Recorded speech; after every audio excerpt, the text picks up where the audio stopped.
Chapter 26. In the past, in order to prove his Tao, Pangu had established the wilderness.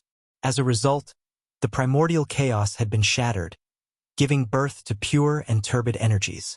The pure energies were pure and spirited, slowly rising to form the 9 heavens.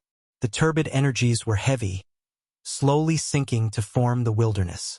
Pangu had established the heavens and perished. 30% of his primordial spirit had fused with the connate pure essence, giving birth to Taoist 3 purities.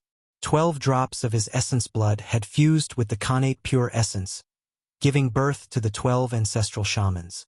As for the rest of the connate pure essence, they had completely fused with the wilderness, becoming the foundation for the creation of the world. Who would have thought that there would be a connate pure essence here? After carefully sizing it up, Feng Zichen discovered that the connate pure essence had not given birth to any sentience. It was just a ball of essence. What a pity! Feng Zichen shook his head. If this ball of connate pure essence had given birth to sentience and taken human form, it would have been one of the more powerful connate fiend gods, if not supreme. Taoist 3 purities had been born from the connate pure essence. However, it was precisely because it hadn't given birth to sentience that Feng Zichen had a chance. Otherwise, where was he going to find such a treasure that was so suitable to refine a clone? As the saying goes, if you don't take what the heavens give you, you'll be punished. Since this ball of connate pure essence hadn't given birth to sentience, he wouldn't hold back. With a wave of his hand, Feng Zichen collected the connate pure essence, then flew towards the chaos spirit springs. The wilderness was currently filled with danger. Not even the most powerful experts could guarantee their own safety. Needless to say, Feng Zichen was at the bottom of the wilderness. If he refined the connate pure essence into a clone, when the clone was born, his true body would be in the light while his clone would be in the dark. Not only would he have an additional connate fiend god as a helper, he would also have a backup plan. This way, even if Feng Zichen were to die one day, this clone would be able to revive him, giving him a chance to start all over again. Feng Zichen had even made arrangements for the future of this clone. As an innate god born from the innate clear chi, was there a better choice than to become a disciple of the 3 pure ones? In tens of thousands of years, the 3 pure ones would become saints. After that, they would open their gates in Mount Kunlun and recruit disciples. Given that this clone was of the same origin as the 3 pure ones, he would definitely succeed in becoming a disciple. By then, this clone would be able to cultivate peacefully under the protection of the saint, and Feng Zichen would have nothing to worry about. He would be able to do whatever he wanted in the untainted land to deal with the upcoming calamity of the humankind. After coming to the Chaos Spirit Spring, Feng Zichen thought for a moment, then placed the innate pure energy on the lotus throne of the White Lotus of Purification. Since he couldn't refine the White Lotus of Purification, he might as well give it to his avatar and let it be his lifelong spiritual treasure so that he could protect himself. The avatar was equivalent to another him. There was no difference if the White Lotus of Purification was in his hands. Moreover, being born with the White Lotus of Purification could also speed up the birth of his avatar. It was killing 2 birds with 1 stone. After that, Feng Zichen cast out the Hongmeng Dao seal. In an instant, the Hongmeng Qi surged out and shrouded the surrounding 1,000 miles. The 3 immortal islands had the ability to conceal the heavenly secrets. With the cover of the Hongmeng Qi, the heavenly secrets were suddenly blurred and temporarily blocked the heavenly Dao senses. Taking advantage of this opportunity, Feng Zichen used the Hongmeng Dao seal as a knife and slashed at his own true spirit. A purple light flashed and his true spirit was split into 2. Enduring the pain of his true spirit being torn apart, Feng Zichen waved his hand and sent half of his true spirit into the innate pure energy. Using his own true spirit to refine his avatar, there was no possibility of the avatar betraying him. They were originally one person, so there was no need to talk about betrayal. After the true spirit entered his body, the innate pure energy burst out with a dazzling light. The Tao of the 9 heavens clear spirit was revealed and endless runes surrounded it. Moments later, the light dissipated and the innate pure energy turned into a divine fetus that swallowed the spiritual energy from all directions. Faint runes of the great Tao could be seen circling around it. Sensing Feng Zichen's true spirit aura, the world-cleansing white lotus that had 4 divine seals removed glowed slightly and spat out strands of creation chi into the divine fetus. After the divine fetus absorbed the creation chi, it spat out pure innate pure energy and infused it into the world-cleansing white lotus to slowly refine the remaining innate divine seals. Seeing this, Feng Zichen nodded in satisfaction. With the help of the world-cleansing white lotus, the speed of the avatar's creation would be increased by a lot. After keeping the Hongmeng Dao seal, the Hongmeng Qi in the surroundings immediately disappeared. Without the Hongmeng Qi's concealment, this place appeared in the heavenly Dao sight again. Sensing the innate God's aura, the heavenly Dao lowered its gaze. Immediately, a supreme aura descended upon this place, suppressing Feng Zichen so much that he almost couldn't breathe. In the innate pure energy divine fetus, Feng Zichen's true spirit had just merged with the innate pure energy when he felt an incomparably majestic gaze staring at him. This scared him so much that he quickly entered the state of Tao enlightenment and cleared his mind of all distracting thoughts. When his true spirit entered the divine fetus, the Hongmeng Dao seal blocked the heavenly Dao sight. As long as Feng Zichen didn't think about it, even the heavenly Dao wouldn't be able to see through it. It could only conclude that he was a god nurtured by the innate pure energy. As expected, the heavenly Tao looked at him for a moment before retracting its gaze and bestowing all kinds of blessings. Above the 9 heavens, endless innate pure energy crossed the endless space and descended upon the divine fetus. In the void, the laws of heaven and earth appeared and enveloped the divine fetus. Even the heaven and earth's origin energy appeared and fused into the divine fetus. Even the white lotus of purification benefited from it. It bore a lotus seed with an innate indestructible spirit light flickering within it and emanating an innate pure spirit chi. A green jade that emitted dense innate pure energy broke through the layers of space and landed in Feng Zichen's hands. The superior grade innate spiritual treasure, the 9 heavens divine seal, contained 34 innate divine seals and was a spiritual treasure bestowed upon him by the heavenly Tao. Since then, this incarnation's identity had been recognized by the heavenly Tao. Even if the saints came, they wouldn't be able to calculate his relationship with Feng Zichen. They would only get the same answer as the heavenly Tao, that he was an innate god nurtured by the innate pure energy. Seeing that the heavenly Tao had bestowed so many benefits upon his incarnation, Feng Zichen compared himself to the heavenly Tao, and his heart was filled with jealousy. The innate God was indeed the son of heaven and earth. Before he was even born, he was already given a superior grade innate spiritual treasure. What would happen if he was born? As for himself, he was much more miserable. As the first postnatal living being, he was targeted by the heavenly Tao everywhere. Even when he first glimpsed into the cultivation state, he was met with heavenly punishment. If it weren't for his merits, he would have been destroyed by the heavenly punishment. However, since the incarnation was one with him, his belongings were his belongings. With this thought, Feng Zichen's mood instantly improved. After sweeping away all the distracting thoughts, Feng Zichen sat down cross-legged and guided the starlight to restore his true spirit. He couldn't bear to use half of his true spirit all of a sudden. Once he recovered, 300 years had passed. Seeing that the true spirit in his body was even stronger than before, Feng Zichen was in a good mood. He stood up and walked towards the center of Penglai Island. Chapter 27. Only by refining the core could one truly control the Penglai Divine Island. When he was refining the white lotus of cleansing, Feng Zichen had already found the core. The Chaos Spring was a chaos spiritual object formed from the chaos fragments. It was the source of the Chaos Spirit Spring and the source of the Chaos Vital Energy on the island. It was also the core of the Penglai Divine Island. The reason why the Penglai Divine Island was comparable to the prehistoric grotto heavens was because of this Chaos Spring. It had been tens of thousands of years since the prehistoric era was created. The remaining Chaos Vital Energy in the heavens and earth had already been converted into Khanate Chi. Only the prehistoric grotto heavens could extract chaos vital energy from the outer realms. The Peng Lai Divine Island was the only one in the world that had a chaos spring that could produce chaos vital energy. At least that was what Feng Zichen knew. The chaos spring was not a spiritual treasure. He did not need to refine it. He only needed to imprint his true spirit imprint on it to control the island. This was not difficult for Feng Zichen.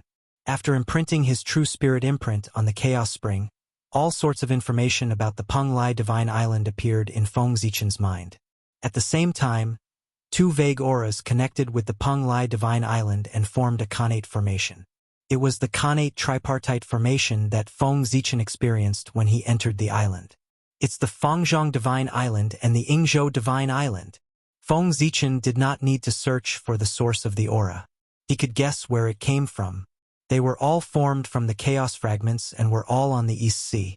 The three immortal islands were naturally connected. And from the fact that they formed a formation, the three immortal islands were very likely to be one. With the help of the Hongmeng Dao seal, Feng Zichen broke through space and followed one of the auras. Just as he entered space, Feng Zichen felt the world being turned upside down. Then, he saw the three elements being formed and the five elements being reversed. Streaks and streaks of destructive energy were released towards him. In the formation, the Hongmeng Dao seal shone slightly. It enveloped Feng Zichen and blocked all attacks. After that, he brought him out of the formation and soared into the sky. When Feng Zichen reappeared, he was in a jujube forest. He couldn't help but take a deep breath. Suddenly, Feng Zichen felt the difference. As he inhaled, his life essence grew by quite a bit. He hurriedly looked around and saw that the jujube trees were so tall that they reached into the clouds, and red dates were hanging from them. From afar, they looked like balls of burning flames. This is the innate red date tree. After a moment of careful observation, Feng Zichen recognized the origin of the tree. The innate red jujube tree was the first jujube tree in the world, and it possessed a middle-grade innate spiritual root. The fruit it bore, the red date, was useless to Xiantian lifeforms, but to Hotian lifeforms, it was a supreme treasure. The red jujube's main effect was to prolong one's life, and its effects were divided into 3 grades. There were 3,330 innate red jujube trees here. Among them, 3,000 were low-grade trees that ripened every 600 years. They could extend one's life by 600 years. 300 were mid-grade trees that ripened every 6,000 years. They could extend one's life by 6,000 years. 30 were high-grade trees that ripened every 60,000 years. They could extend one's life by 60,000 years. Furthermore, innate spirit roots were extremely miraculous. Frequent consumption would not cause one to develop resistance to their effects. Xiantian lifeforms were favored by heaven and earth. They did not have a lifespan limit, so they naturally did not need such things. However, Hotian lifeforms were different. They were not favored by the heavenly Tao, so their lifespan was limited. A mortal's lifespan was no more than 100 years. Even if one became a celestial immortal, one could only live for 1 yuan. Only when one reached the golden immortal realm could one live forever. Therefore, the red jujube that could prolong one's lifespan was no less than a supreme treasure to Hotian lifeforms.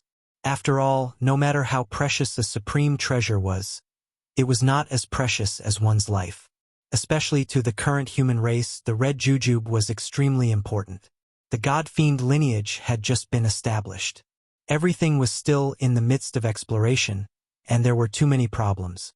On the other hand, humans had short lifespans. If they were careless and took the wrong path, their lives would be delayed. The appearance of the red jujube could prolong the human race's lifespan, giving them more time to create cultivation techniques and divine abilities. They could perfect the god-fiend lineage and strengthen the human race. After all, Feng Zichen alone was not enough to make the human race prosper. Only when the human race had an endless number of experts could they gain a foothold in the wilderness and gradually grow stronger. Feng Zichen relied on his intuition to contact his celestial Tao avatar far away in the human race. He informed him to send people over to collect the red jujube. Unfortunately, there are no teleportation formations in the wilderness in this era. Feng Zichen sighed as he looked at the jujube forest. This place was tens of thousands of miles away from the human race. He did not know how much time it would take to travel back and forth. If there were teleportation formations, it would not be so tiring. In the future, he would definitely research teleportation formations.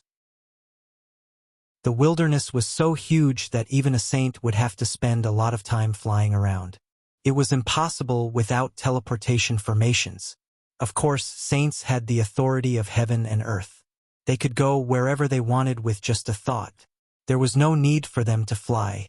As he walked forward, Feng Zichen saw a stone tablet with the words Yingzhou carved on it. This was Yingzhou Island. Similar to Penglai Island, Yingzhou Island also had a chaos spring. However, it was slightly smaller than the one on Penglai Island. Beside the chaos spirit spring, a tea tree swayed with the wind. As the leaves trembled, the sound of Tao could be heard. This was the first tea tree in the world. It was a high-grade connate spiritual root, connate enlightenment tea. In the later generations, its name and effects had been passed down. However, there was no news of its birth. It turned out that this item was hidden in Yingzhou Island. After leaving his mark on the connate enlightenment tea, Feng Zichen walked towards the chaos spring. As long as he controlled Yingzhou Island, everything on the island would be his. As Feng Zichen left his true spirit mark on the chaos spring, a passage appeared in front of him. This was the passage to Fengzhang Island. In the later period when Feng Zichen controlled Yingzhou Island, he did not need to take the initiative to find it. It automatically appeared in front of him. The three-deity island is indeed connected. With that thought, Feng Zichen walked into the passage and walked towards Fengzhang Island. He did not know if his luck had run out or if there were no treasures on Fengzhang Island. In short, Feng Zichen walked around Fengzhang Island and did not find anything. It was my fortune to get it, but it was my fate to lose it. Feng Zichen was very open-minded. Even if he did not gain anything on Fengzhang Island, he would not be disappointed. After all, the gains on the other two immortal islands were enough to surprise him.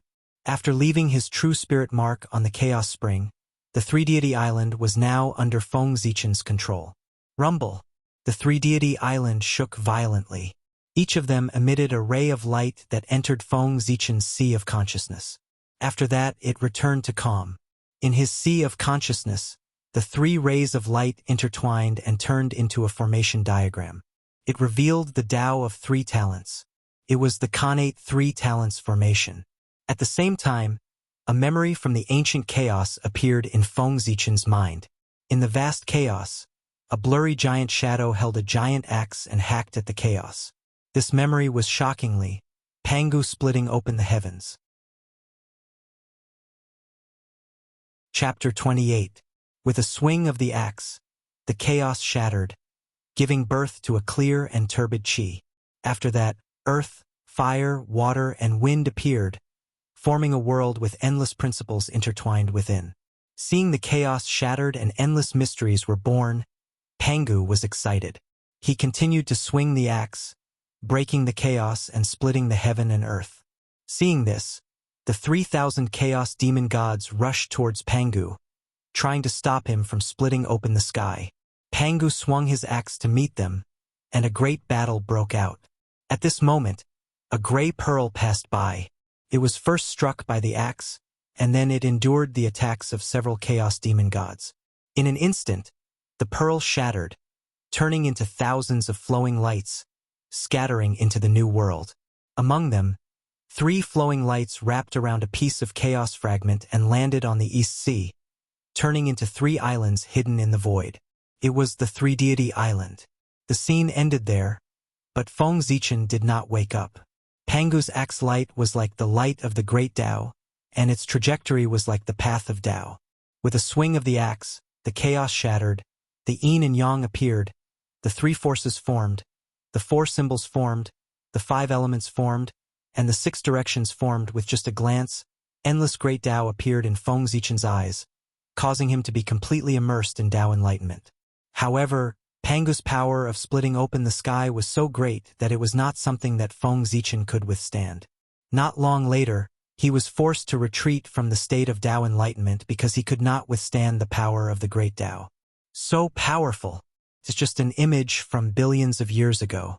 Just looking at it for a while more can make me die. How terrifying. After coming back to his senses, Feng Zichen gasped with lingering fear. If the Hongmeng Dao seal had not woken him up, he would have died. However, he did not expect the Three-Deity Island to be a part of the Chaos Pearl's origin, combined with the Chaos Fragment. No wonder it was so magical. That's right. When Pangu was fighting with the 3,000 Chaos Demons, the pearl that entered by mistake and was smashed into thousands of pieces was the Chaos Treasure, the Chaos Pearl.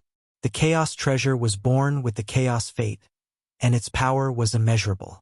As a result, they were feared by the heavenly Tao and shattered one after another when the heavens were opened, transforming into numerous Khanate spirit treasures. Pangu's axe transformed into 3 heaven-splitting cardinal treasures. The Chaos Bell, the Taiji painting, and the Pangu banner were all Khanate cardinal treasures. The 36th grade green lotus of creation transformed into 9 supreme grade Khanate spirit treasures, the 5 element flags of heaven and earth, the 4th grade lotus platform, and the 24th grade green lotus of creation, a Khanate cardinal treasure. On the other hand, the primal chaos pearl was undoubtedly the most miserable amongst them. It had accidentally entered the battlefield and was blasted into countless pieces, and it transformed into a few hundred mid- and low-grade natural spirit treasures and natural magic treasures. Not even a single high-grade natural spirit treasure had been formed, and it could be said to be miserable to the extreme. The bead-like Dharma treasures of the primordial world were almost all formed from the fragments of the chaos bead. For example, the spirit pearl that Her Highness Nuwa had bestowed upon Feng Zichen was formed from a fragment.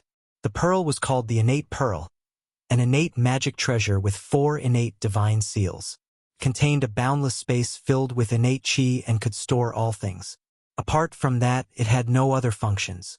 Feng Zichen despised it for being useless, so he placed it aside. He didn't expect its opportunity to arrive today. After taking control of the 3 immortal island, everything about it appeared in his mind, allowing him to discover a mystical place filled with chaotic energy. It was formed from the core of the chaos bead. Any Dharma treasure formed from the fragments of the chaos bead could fuse with it to form a new chaos bead. This place was within the Fangzhong Island, and the surrounding chaos qi was filled with endless chaos laws, causing the heavenly secrets of this place to be blurry.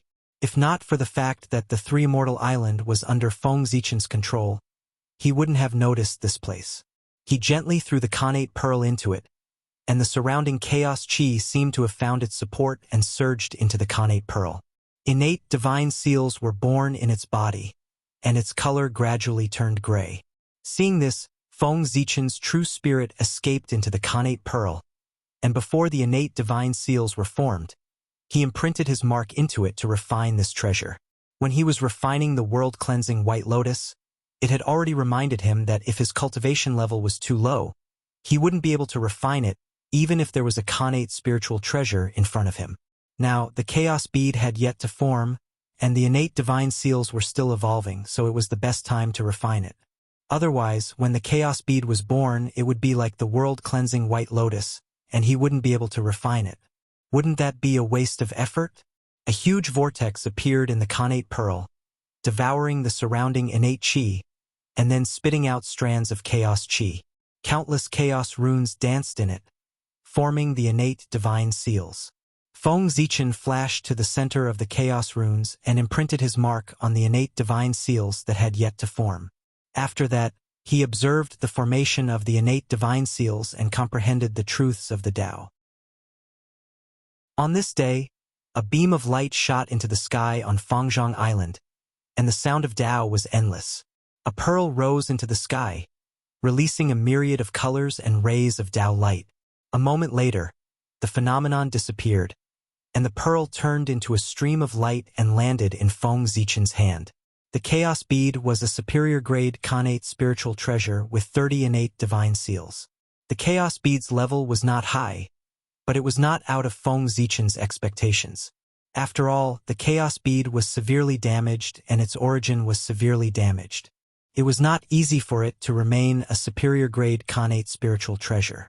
However, the chaos bead was a former chaos treasure after all.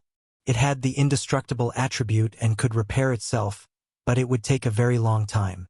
Apart from that, the Chaos Bead could also devour the numinous treasures formed from the other fragments to recover its grade. That was also Feng Zichen's plan. If he waited for the Chaos Bead to repair itself, it would probably not be enough even if the primordial world was destroyed. Moreover, there were many numinous treasures formed from the Chaos Bead fragments in the East Ocean. It was not difficult to find them with the Chaos Bead's senses. After putting away the Chaos Bead, Feng Zichen prepared to leave. After calculating the time, the Dragon Gate would open in a few hundred years. It was time to set off for the East Ocean Dragon Palace. During this trip to the Three Immortal Island, not only did he obtain several Khanate spirit roots, but he also obtained a Khanate Godfiend avatar. Could be said that he had gained a lot. Feng Zichen was very satisfied. After controlling the Three Immortal Island, the Khanate Three Talents array was no longer a threat to him. His figure flashed, and when he appeared again, he was already above the vast East Ocean. The Three Immortal Island was too extraordinary. With Feng Zichen's background, he could not keep it even if he controlled it. It was better to leave it for his avatar. In the future, with the protection of a saint, no one would dare to snatch it.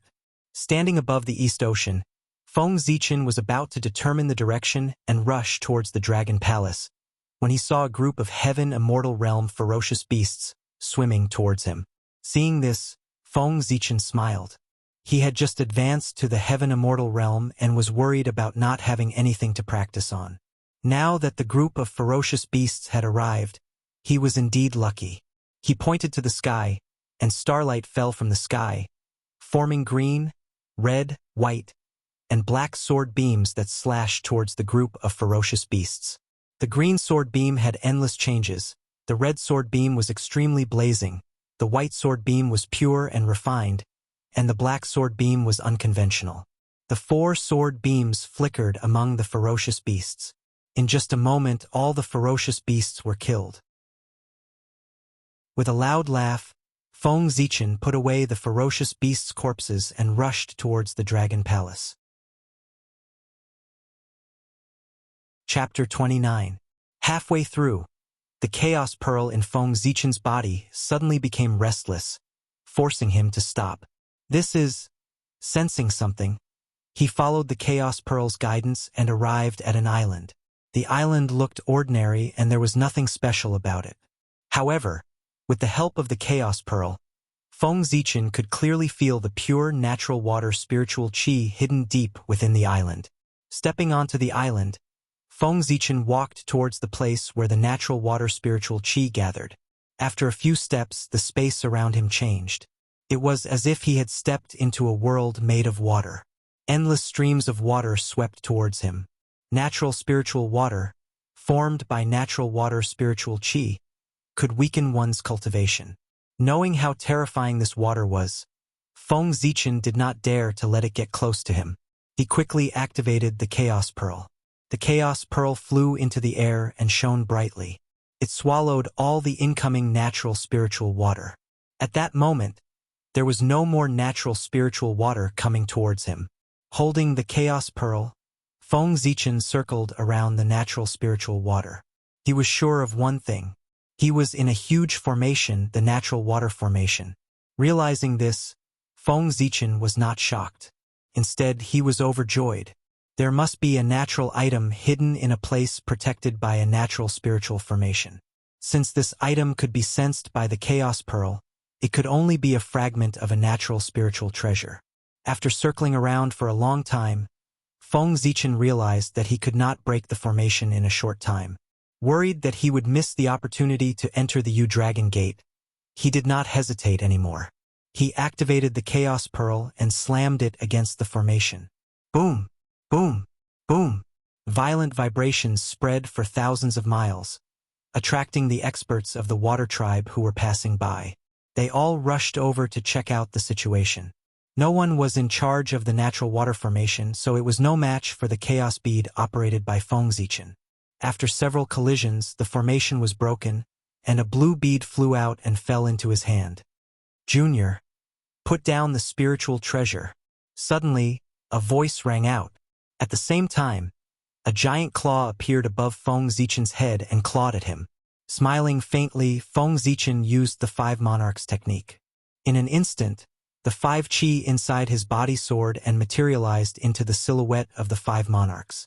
They formed a 5-colored canopy that blocked the giant claw. Then, with a flick of his finger, starlight fell from the sky, forming 4 sword rays that slashed the giant claw into pieces. After the sword light shattered the giant claw, it hovered in the air for a moment before slashing at a figure that suddenly appeared in front of it. A mere heavenly immortal wants to hurt me? What a joke! When he saw Feng Zichen's attack, the newcomer laughed with disdain, and then he emanated the pressure of a mysterious immortal that pressed down towards Feng Zichen. He completely disregarded the attacks of the 4 sword rays. Seeing this, Feng Zichen used the upright shadowless spell and his body turned from solid to illusory. He hid in the void and was immune to all attacks. When the sword light neared the person, it suddenly transformed into the appearance of the 4 symbols sacred beasts. They formed a 4 symbols formation, trapping the person within and shooting out tens of thousands of sword chi. Damn it, what kind of divine ability is this? The newcomer was trapped in the sword formation. While resisting the sword chi, he tried to break free from the formation. However, the 4 symbol sword formation was supported by the power of the 4 symbols and could not be broken unless one was a golden immortal. No matter what he did, he could not shake the sword formation at all. At this moment, Feng Zichen saw the appearance of the newcomer clearly. He was a middle-aged man in a black robe with a slightly rough face. Coupled with his demonic aura, he gave off a ferocious feeling. That demon was trapped in the formation. Seeing that he could not break the formation, he was furious. He transformed into a black snake that was 10,000 feet long and almost broke the sword formation. After the black snake revealed its true form, its strength increased greatly. When the sword chi hit its body, it made clanging sounds and could no longer cause any damage to it. Roar! With a roar, streaks of black light gushed out from the black snake's body, causing the 4 symbols sword formation to shake and almost collapse. Seeing this, Feng Zichen raised his hand and 2 more sword lights condensed. One was as sacred as the heavens and turned into the shape of the Gauchen. The other was as steady as the earth and turned into the shape of the soaring serpent, falling into the 4 symbols sword formation. With the help of the 2 sword lights, the sword formation changed again and evolved into the 6 directions of heaven and earth, forming the hexagonal sword formation. The moment the formation was formed, endless sword chi swept out from the 6 directions of heaven and earth. In just an instant, the black snake screamed. Its physical body was shattered and its true spirit dissipated. It was killed by the sword formation. Then, Feng Zichen used the flying shadow technique and disappeared into the void. He completely disappeared and rushed towards the dragon palace. In the void, Feng Zichen took out the Khanate spiritual treasure he obtained from the Khanate water spirit formation. At this moment, he finally had the time to look at the spiritual treasure. The Khanate water spirit pearl was a superior grade Khanate spiritual treasure with 30 Khanate divine seals. It was similar to the chaos bead. In the past, when Pangu opened the sky and evolved earth, fire, water, and wind, when the chaos bead was broken, a few of the fragments were tainted with a trace of the origins of the 4 spirits and formed the 4 spirit pearls. The Khanate water spirit pearl was one of them. It was said that when the 4 spirit pearls were combined, they would form a supreme-grade Khanate spiritual treasure, the world bead. Feng Zichen did not know whether it was true or not and did not intend to know. After all, no matter how good the world bead was, it could not compare to the chaos bead. Now, it was more important to restore the chaos bead. Ever since he obtained the Khanate water spirit pearl, the chaos bead had been restless and wanted to devour it. If not for the snake demon's attack, the chaos bead might have finished its upgrade. He threw the Khanate water spirit pearl into the chaos bead. The chaos bead trembled violently and streaks of chaos airflow attacked the Khanate water spirit pearl. The Khanate water spirit pearl shone brightly and Khanate water spirit chi flowed out to block the chaos airflow. Unfortunately, even though they were both superior grade Khanate numinous treasures, the chaos bead was a chaos cardinal treasure and its quality was extremely high. How could the Khanate water spirit pearl compare to it? In just a moment, the Khanate water spirit pearl shattered into runes and fused into the chaos bead, leaving a ball of Khanate water spirit origin floating in midair. After the chaos bead devoured the Khanate water spirit pearl, it burst out with a hazy gray light and created another 3 Khanate divine seals before it gradually quieted down. Seeing that, Feng Zichen's eyes twitched. A superior-grade Khanate numinous treasure only gave birth to 3 Khanate divine seals. That was too little. Furthermore, it was harder to upgrade a numinous treasure. How many Khanate numinous treasures would it take to upgrade to a Khanate cardinal treasure? At the thought of this, Feng Zichen felt his scalp tingle. Shaking his head, Feng Zichen put this matter aside.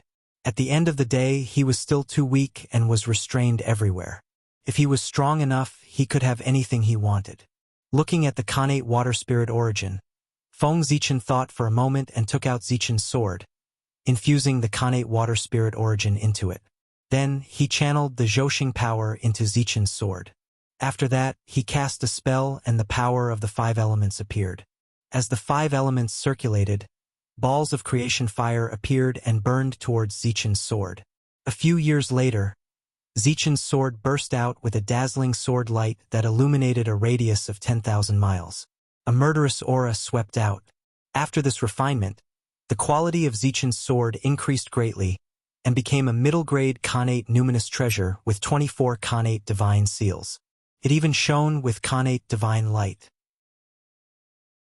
This was the sign of going against the Khanate heavens. Chapter 30. However, it was extremely difficult for a spiritual treasure to go against the Khanate spirit. It was even more difficult than for a natural spiritual treasure to go against the Khanate spirit. A ball of Khanate water spiritual origin only gave Zichen's sword a chance to go against the Khanate spirit. Who knew how many hardships it would have to go through to become a Khanate spiritual treasure? In the untainted world, only the Khanate supreme treasure in Yua's hands, the cauldron of heaven and earth, had the ability to go against the Khanate spirit. Other than that, no one had ever heard of anyone else who could refine a Khanate spiritual treasure. This showed how difficult it was to refine a Khanate spiritual treasure after birth. Even so, Feng Zichen was still very satisfied. With this bit of Khanate spiritual light, the power of Zichen's sword had increased greatly. It could suppress magic treasures of the same level. So what was there to be dissatisfied with? It took a lot of time to refine Zichen's sword. Now it was closer to the opening of the Dragon Gate. Afraid that he would miss the opening of the Dragon Gate, Feng Zichen jumped into the water and used the abyss shrinking technique. The bottomless abyss was like a flat ground, and the distance of 10,000 miles was like a short distance. He shrank the ground into an inch and traveled 10,000 miles in one step. He sped towards the Dragon Palace. A few days later, in the depths of the East Sea, a crystal palace stood in the deep sea. It shone brightly like a big sun, illuminating the surrounding sea area. Another transparent light curtain enveloped the entire crystal palace, isolating it from the outside and preventing the seawater from entering. He took out a white dragon scale and touched the light curtain. After a flash, the light curtain opened up a passage. After Feng Zichen walked in, it closed again. This dragon scale was given to him by Ao Shui.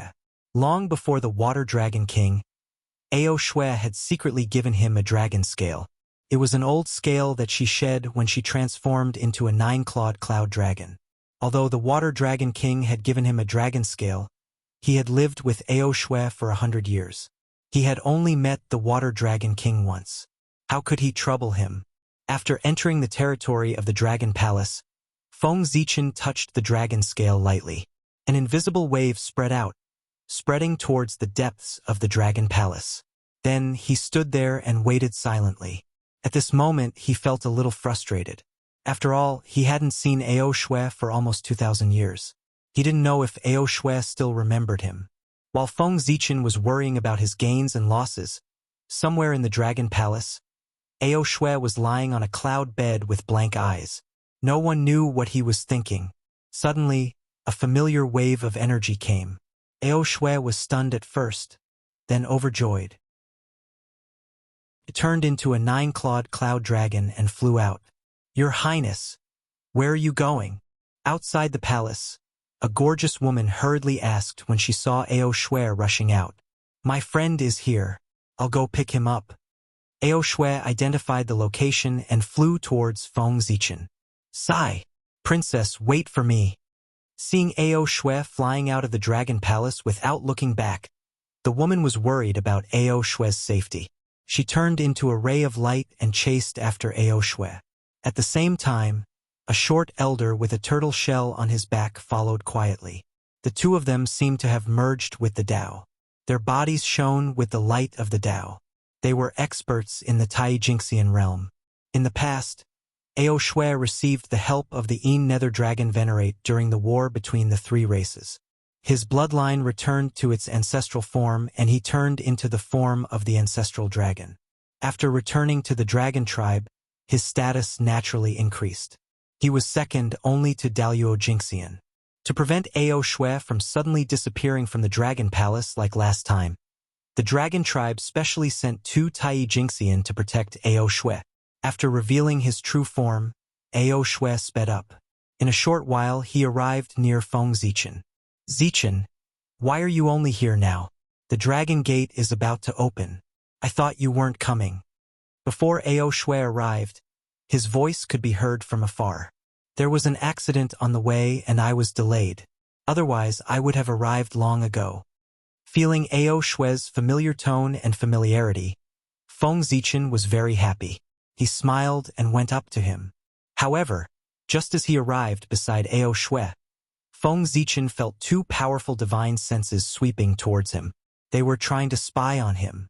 His merit divine light automatically appeared and blocked the two divine senses, preventing them from spying on him. How dare you? I already said that he is my friend. How dare you do this? Before Feng Zichen could say anything, Ao Shui flew into a rage and scolded the woman and elder who had just appeared. One had to know that spying on someone with one's divine senses was no less than a provocation. It was a very offensive action. The two of them scanned Feng Zichen with their divine senses so brazenly. It was obvious that they did not take him seriously. Naturally, Ao Shui was very angry. Princess, please forgive us. We have crossed the line. The two of them smiled bitterly and bowed to Ao Shui. Then, they said to Feng Zichen apologetically, Fellow Taoist, please don't be angry. We have crossed the line. Little did they know that the two of them were complaining in their hearts. They thought that with their Tai Jinxian cultivation, they could spy on a small cultivator in the heavenly immortal stage silently. Who knew that a small heavenly immortal stage cultivator would have so much merit protection? They were exposed immediately. It's fine. Feng Zichen replied expressionlessly. The two of them were Ao Shui's guards. Although he was unhappy with their behavior, he still had to care about Ao Shui's reputation. He could not scold them. You think it's over just because I'm not angry? Get out of here. Go to the Dragon Palace to receive your punishment. Feng Zichen had his scruples, but Ao Shui did not. After punishing the two of them, Ao Shui turned into her human form and led Feng Zichen to the Dragon Palace. Compared to 2,000 years ago, Ao Shui had grown up a lot. She looked like she was 12 or 13 years old. On the way to the Dragon Palace, Ao Shui kept talking to Feng Zichen. It was obvious that she had been bored in the Dragon Palace all these years. Dragon Palace. In front of the Water Dragon Palace. This was the palace of the Water Dragon King. Because he was the son of the Dragon Sovereign, he could have his own palace in the Dragon Palace.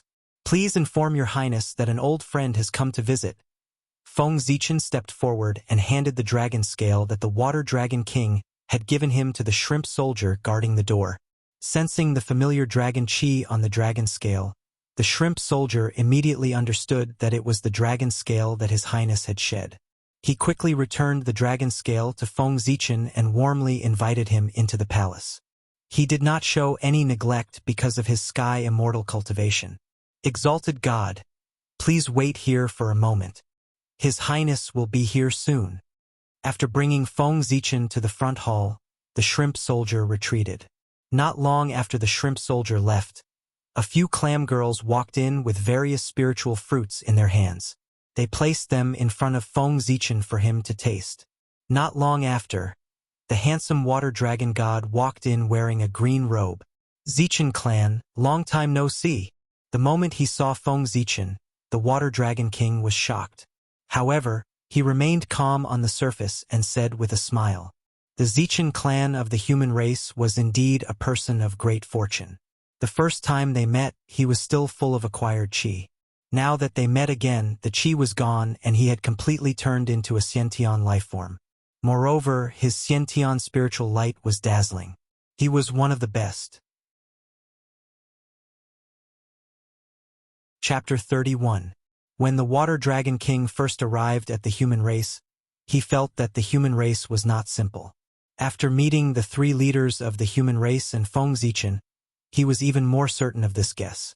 A mere Hotian race that was born less than 10,000 years ago actually produced four people with great merit at the same time. How incredible was this? As long as these four people did not do anything that would anger the heavens and the people, with their merit, they had hopes of stepping into the realm of the Daluo Jinxian in the future. The Water Dragon King was not stupid. The four people who had the potential of becoming a Daluo. He could not wait to befriend them. How could he easily offend them? Therefore, when he was in the human race, he was very amiable and got along very well with the three leaders of the human race. Even Feng Zichen, without his guidance, would not have thought of the Dragon Gate. Therefore, he came to the Water Dragon Palace today specifically to express his thanks. "Why did you only arrive now? I thought you were not coming." The two exchanged pleasantries for a while, and the Water Dragon King asked doubtfully, "I encountered a ferocious beast on the way, so I was delayed for a while." Feng Zichen explained. "A ferocious beast." Hearing this, the Water Dragon King sighed. "It's good that you are fine. These ferocious beasts can't be killed. My dragon race has no choice but to let them wander in the four seas. But fortunately, when the eye of the sea returns to calm, these ferocious beasts will return to the abyss. At that time, the four seas will be peaceful again." The ferocious beasts were formed by the resentment of the Chaos Demon God. As long as the resentment did not disappear, the ferocious beasts would not disappear. And to eliminate the resentment of the Chaos Demon God, the only way was to destroy the Chaos Demon God. This was a deadlock. Who would choose to destroy the world they relied on for survival for a petty disease? Therefore, the ferocious beasts were put on hold. I obtained this item in the East Sea. It is useless to me, but it is compatible with the Dragon Lord. I will give it to the Dragon Lord."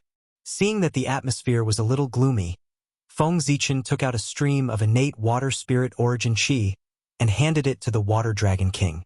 After the Chaos Bead devoured the Khanate Water Spirit Pearl, apart from the Khanate Water Spirit origin, there was still quite a lot of origin qi left.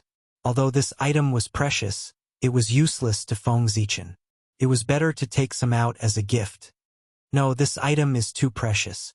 I cannot accept it."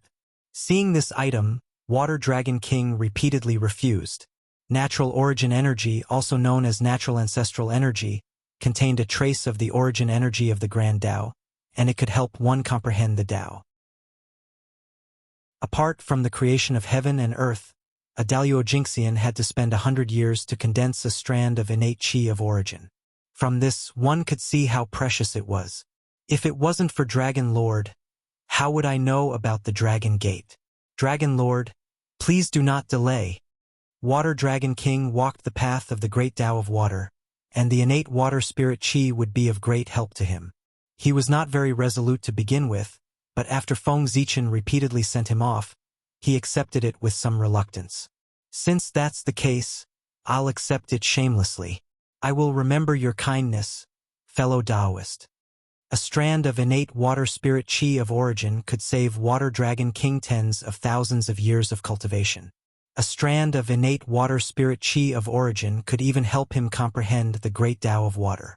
Even the dragon tribe did not have many treasures like this. Feng Zichen was greatly indebted to him for giving this item to him. 100 years later, at the Dragon Gate Gorge in the East Sea, countless water tribe creatures gathered here. Not only were there sea creatures, but there were also many water tribe cultivators who came from all over the untainted land, just to leap over the dragon gate and transform into a true dragon. Wow! There are so many people here. The last time the dragon gate opened, Ao Shui was not born yet. Therefore, this was her first time here, and she was full of curiosity. In the age of witchcraft and demons, the human tribe was not the main character of heaven and earth. The human tribe in this era referred to all living beings of the human Tao, and all sentient beings in the untainted land, not the human tribe. Leaping over the dragon gate is a grand event for the water tribe. Thousands of water tribe members gather here, so it's not surprising that there are so many people here. Feng Zichen said, although he said that he was still shocked. As far as the eye could see, there were water tribe members everywhere. The entire sea area was crowded with all kinds of living beings, and there was no space at all. Even so, there were still more water tribe members coming. However, there were many races gathered here, and many of them were natural enemies. No one dared to cause trouble, which showed the power of the dragon tribe. In the center of the Dragon Gate Gorge, there were a few palaces for the disciples of the dragon tribe to rest. Ao Shui was the granddaughter of the ancestral dragon, and she had her own palace. Feng Zichen was basking in her glory and stayed here with her. When the dragon gate opened, only the disciples of the dragon tribe would be able to leap over the dragon gate. And the first water tribe member to leap over the dragon gate would be rewarded by the ancestral dragon. Ao Shui brought Feng Zichen here so that he could be rewarded by the ancestral dragon. This place was closest to the dragon gate, and leaping over the dragon gate here would give him the opportunity to be one step ahead of the others. In addition, with the secret treasure that Ao Shui lent him, he could be the first to leap over the dragon gate and receive the reward. Since Feng Zichen stayed here, 3 years had passed in the blink of an eye. On this day, a figure appeared in the sky above the Dragon Gate Gorge. He was handsome and dignified, and he wore a purple robe with blue clouds.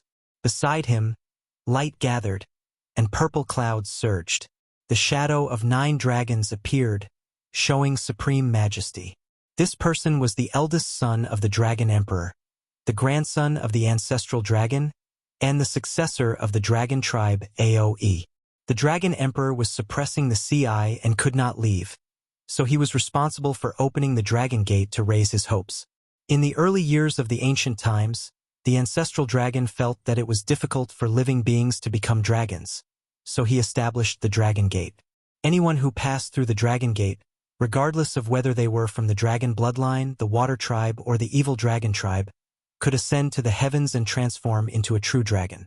Since then, the Dragon Gate meet has been held. After introducing the origin of the Dragon Gate, Aoe paused for a moment and changed to the Tao language. Today, the Dragon Gate will be opened again. As his voice fell, endless golden light gathered, forming a dazzling golden dragon gate in the Dragon Gate Gorge. As the Dragon Gate appeared, an earth-shattering dragon roar was heard. Then, an extremely rich Khanate wood essence sprinkled from the dragon gate into the bodies of the water tribe members below. This was the grace of the ancestral dragon. There were countless water tribe members, so naturally, not everyone could pass through the dragon gate. Therefore, the ancestral dragon gave them the Khanate wood essence in advance to improve their physiques, so that they would not have made a wasted trip. Thank you for your grace, your majesty. After receiving the Khanate wood essence from the ancestral dragon, countless water tribe members in the Dragon Gate Gorge knelt down respectfully and kowtowed sincerely. Roar! A dragon roar came from Aoye's mouth. He transformed into a 9-clawed golden dragon and leaped toward the dragon gate. Aoye was indeed the descendant of the ancestral dragon.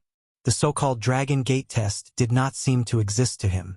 He leaped over the dragon gate and disappeared without a trace.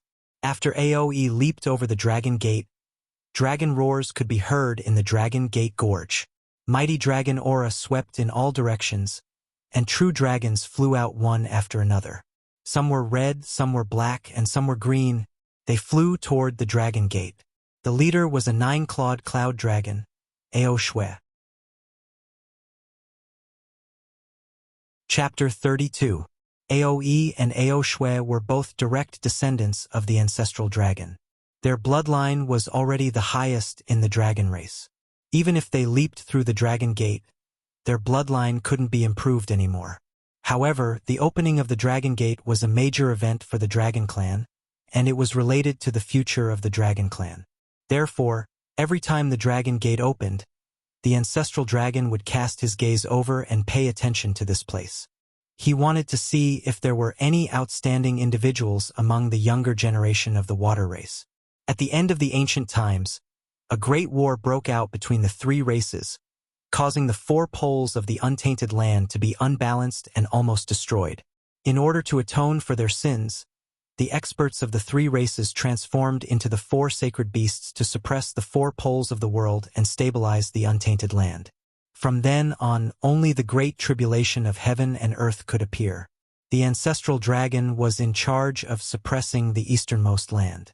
If the descendants of the Dragon Clan wanted to meet the ancestral dragon, they had to go to this place. However, only Daluo Jinxian could enter the four extremes. How could the descendants of the dragon race have this ability? Therefore, the Dragon Gate that opened every Yuan's became an opportunity for the descendants of the Dragon Clan to meet the ancestral dragon. Therefore, every time the Dragon Gate opened, regardless of whether they could improve their bloodline or not, tens of thousands of dragons would gather at the Dragon Gate Gorge to leap through the Dragon Gate and worship the ancestral dragon. Those of the Dragon Clan who could come here to worship the ancestral dragon were all outstanding disciples of the clan. How could the Dragon Gate's test be difficult for them? In just a few days, tens of thousands of true dragons leaped over the Dragon Gate and entered the legendary dragon transformation pool. Seeing the group of dragons leap over the Dragon Gate, Feng Zichen took advantage of the opportunity. After the last true dragon leaped over the Dragon Gate, he leaped and rushed towards the Dragon Gate. Then, countless aquatic creatures in the Dragon Gate Gorge rushed toward the Dragon Gate. They were like dark clouds that covered the sky. As soon as Feng Zichen rose into the air, he saw a dazzling Milky Way falling from the 9 heavens. It cut through the 9 layers of the void and arrived in front of him. Can I see the Dragon Gate after passing through the 9 layers of the void? With that in mind, Feng Zichen stepped onto the Milky Way and arrived at the 9th level of the void. As soon as he entered the first layer of the void, he felt a wave of pressure. It was as if he was carrying a mountain on his back, making him unable to move. At the same time, wind, rain, thunder, and lightning appeared in the sky and struck at him. Feng Zichen bellowed. His divine sea surged, his acupuncture points glowed, and his entire body shone brightly. Phantoms of godly spirits walked out and surrounded him, chanting continuously. Vast divine power erupted from his body, removing the pressure around him and extinguishing the power of wind, rain, thunder, and lightning. Taking advantage of this opportunity, Feng Zichen went against the current of the Milky Way, crossed 3 voids in a row, and arrived at the 4th void. Boom! The 4th level of the void was like a thunder region, with countless lightning snakes dancing in the air. As soon as Feng Zichen appeared, dozens of innate lightning bolts blasted towards him. As Feng Zichen was about to summon the 5 monarchs' canopy, the 3 layers of the rift he had just crossed shattered into pieces, turning into streams of chi of creation and creation surging into his body. Seeing this, Feng Zichen let go of his defense and allowed the innate lightning to strike him. The power of lightning destroyed life, and the creation chi gave birth to life. One was destruction and the other was creation. The 2 forces went back and forth in Feng Zichen's body, giving birth to a mysterious power. Under the effect of this mysterious power, every inch of his flesh was glowing, and countless innate runes were born, and the shadows of the sun, moon, and stars appeared. This was because Feng Zichen's bloodline was improving. It was transforming into a starry great path body, which made his connection with the stars in the sky closer. In the boundless starry sky, Zhouxing's chi of origin fell into Feng Zichen's body, helping him evolve his bloodline and evolve into the starry Dao body. A few days later, when he felt that the lightning could no longer harm him, Feng Zichen opened his mouth and sucked in all the lightning bolts into his stomach, refining them into pure innate essence. The innate lightning disappeared, and the 4th level of the void shattered, turning into a cloud of chi of creation and creation that entered his body. Then, with the help of Zhouxing's power, Feng Zichen passed through the 5th and 6th level of the void and entered the 7th level of the void. When he arrived at the 7th level of the void, he saw that it was different from the previous levels. The entire world was green, filled with innate wood essence that transformed into jade trees and jade grass. The 9 levels of the void were not all trials. In the 7th and 8th level of the void, there were fortunes left behind by the ancestral dragon. Baptized by wind and clouds, born from lightning, this was the meaning of the first 6 levels of the void, and it was also the path one must go through in order to transform into a dragon. Breaking through 6 levels of the void in a row would definitely wear out or be injured. The ancestral dragon left the innate wood essence here for him to recuperate and face the final test in the most perfect state. Feng Zichen was not only unharmed, but also gained a lot of benefits along the way. Naturally, he did not need the innate wood essence and walked straight to the 8th level of the void. The last 3 levels of the void were different from the first 6 levels of the void. They were not formed by the innate qi of creation and were real. They would not be shattered because of Feng Zichen's departure. In the 8th level of the void, there was a giant tree rooted to the sky. Its crown was so big that it covered the entire sky. Endless innate wood essence fell from its body and scattered in all directions. On the tree, there was a giant azure dragon coiled around it, emitting innate wood essence qi. This was the supreme grade innate spiritual root Zhenmu. The azure dragon coiling around it was not a living creature, but a transformation of the innate wood essence. Any Tai Jinxian who came here would be able to become a Daluo Jinxian immediately after refining it. However, Feng Zichen did not dare to have the slightest intention of peeking at this item. Not to mention that this tree was the ancestral dragon's supreme treasure. He might not be able to walk out of here alive after touching it. This item was a sacred item that suppressed the East Pole. Once something happened to it, the East Pole would lose its balance. Under the monstrous negative karma, even the entire human race would not be able to bear it. However, even if he could not take the tree away, he could take something from it. Everyone who came here proved their excellence and had the potential to become a dragon. This was the reward that the ancestral dragon gave to those who came here. As for what one could get from the Zhenmu, it all depended on one's luck. Some people got leaves, some got spirit fruits, some got branches, and so on. Feng Zichen came to the Zhenmu's side and touched the tree trunk gently. A green spirit fruit appeared in his hand. A spirit fruit? The spirit fruits produced by the Zhenmu had different effects. Some could give one a small divine power, while others could increase one's cultivation level. If one did not eat it, one would never be able to guess its effect. After looking at it for a moment, he could not see its effect. He could only see that the spirit fruit contained a huge amount of power. Without hesitation, Feng Zichen put the spirit fruit into his mouth. Thinking about it, with his luck, the spirit fruit he got must be a top-grade spirit fruit. The spirit fruit melted in his mouth and turned into a warm current in his body that spread to his limbs and bones. Hiss! Wherever the warm current passed, it was as if a knife was cutting, and a tearing pain spread throughout his body. Feng Zichen could not help but gasp. Then green dragon scales appeared on his skin. His limbs were transforming into dragon claws. His forehead also bulged as if dragon horns were growing out. His tailbone was also trembling violently as if a tail was growing out. This was the dragonification fruit. Chapter 33. The Dragonization Fruit.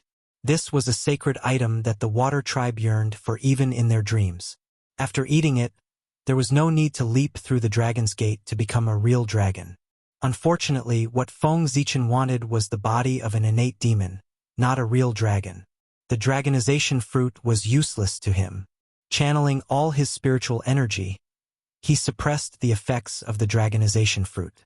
His body's transformation into a dragon slowed down. However, the dragonization fruit's effects were too strong. After a while, it broke through Feng Zichen's seal and continued to transform his body. Seeing that his spiritual energy was useless, the real spirit in the school of the Emperor Star exploded with a brilliant light. Feng Zichen's body turned into a ball of Hongmeng Qi, wrapped around his real spirit, and spun in the air. The dragonization fruit's power floated in the Hongmeng Qi, trying to transform the Hongmeng Qi into the shape of a dragon. Then the Hongmeng Qi gave birth to the Yuan, Ini, Sankai, Fengxiang, Wuxing, Liuhe, Qiao, Bagua, Zhougong, and Shifeng. As the Hongmeng Qi evolved, the dragonization fruit's power slowly merged with it. In the end, it completely merged with the Hongmeng Qi and could no longer cause any waves. Then, the Hongmeng Qi twisted and turned back into Feng Zichen's body. After his body was restored, Feng Zichen suppressed his real spirit and walked towards the 9th level. After consuming the dragonization fruit, his strength increased greatly and he was on the verge of a breakthrough. However, now was not the time for a breakthrough. He could only suppress it for now. When he leaped through the dragon's gate, that would be the best time for a breakthrough. In the 9th level, the vast Milky Way fell from the 9 heavens.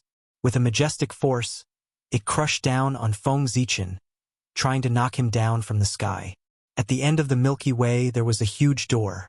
It shone with the light of creation and the light of Tao. The Dragon's Gate, the Real Dragon's Gate. Seeing this Dragon's Gate, Feng Zichen was shocked to realize that this was the Real Dragon's Gate. The giant door outside was only a projection. Sensing Milky Way's power, he no longer held back and unleashed his full strength. Boundless radiance burst forth, forming the phantoms of gods around Feng Zichen. Streaks of starlight fell and enveloped him. With the support of Zhoxing, Feng Zichen ignored the space seal and stepped out. He directly crossed the vast Milky Way and arrived in front of the Dragon Gate. Roar! It seemed to come from ancient times, yet it also seemed to come from the future. A lofty and ethereal dragon roar sounded, causing Feng Zichen's mind to tremble. He raised his head and saw a 9-clawed golden dragon. Ancestral Dragon Phantom. The last stage of the Dragon Gate was guarded by the Ancestral Dragon Phantom. Only by blocking the attack of the Ancestral Dragon's Phantom and not being struck down from the void could one leap over the Dragon Gate. Even though the Ancestral Dragon's silhouette was only at Heavenly Immortal Primary Stage, the Ancestral Dragon was still a saint beast that was comparable to a sage. Even though they were at the same level, their intrinsic qualities were far superior. A strike from a Heavenly Immortal was not inferior to a strike from a Golden Immortal. Feng Zichen touched the dragon scale in his arms. He did not use it. This was a secret treasure that Ao Shui lent him. It was made from the dragon scale shed by the Ancestral Dragon. It could allow him to bypass this stage and directly enter the Dragon Gate. However, to Feng Zichen, facing the greatness of a sage was very beneficial. Even if it was just a phantom, he did not want to miss it. Moreover, there were not many opportunities to fight with a sage of the same level in the primordial world. Since he would not die, why not give it a try? With that thought in mind, Feng Zichen attacked. Knowing how terrifying his opponent was, he was determined to take the initiative to attack. He took out the Zichen sword and swung it at the Ancestral Dragon Phantom. A resplendent sword beam with the power to split the world swept out. This was the sword art of Zhoxing. It used Zhoxing to derive the Tao of heaven and earth, creating and destroying all things. It was created after Feng Zichen observed Pangu splitting open the sky and combined it with Zhoxing. It represented his achievement in the sword Tao. In the sword beam, the sun, moon, and stars appeared. It derived the Tao of heaven and earth. Wherever it passed, space shattered and all things were destroyed. It was as if the world was about to be reopened. Seeing this sword beam, the originally emotionless Ancestral Dragon Phantom showed a hint of surprise. It was as if it was marveling at the xuanqi of the sword beam. Then, it opened its dragon mouth and let out a dragon roar. In an instant, the world fell silent. Everything fell silent. The sword beam shattered and cracks appeared on Feng Zichen's body. However, after the sword beam shattered, it did not disappear. Instead, it turned into sword qi that filled the sky. There were yin-yang sword qi, tripartite sword qi, 4-symbol sword qi, 5-elements sword qi. They shot towards the Ancestral Dragon Phantom. The Ancestral Dragon Phantom blew gently and the sword qi that filled the sky disappeared. Then, its figure began to slowly disappear. After the attack, the ancestral dragon phantom had completed its mission. There was no need to stay. After the ancestral dragon phantom disappeared, a stream of innate wood origin chi appeared in the void and entered Feng Zichen's body. It instantly healed his injuries. So powerful. We are both in the early stage of heaven immortal, but he could seriously injure me with one move. A sage is indeed terrifying. Standing up, Feng Zichen sighed. Feeling the power of a sage, his heart to become stronger was even more determined. At this moment, an excited dragon roar suddenly came from the 8th level of the void. Someone had reached the 8th level of the void. Seeing this, Feng Zichen walked towards the dragon gate.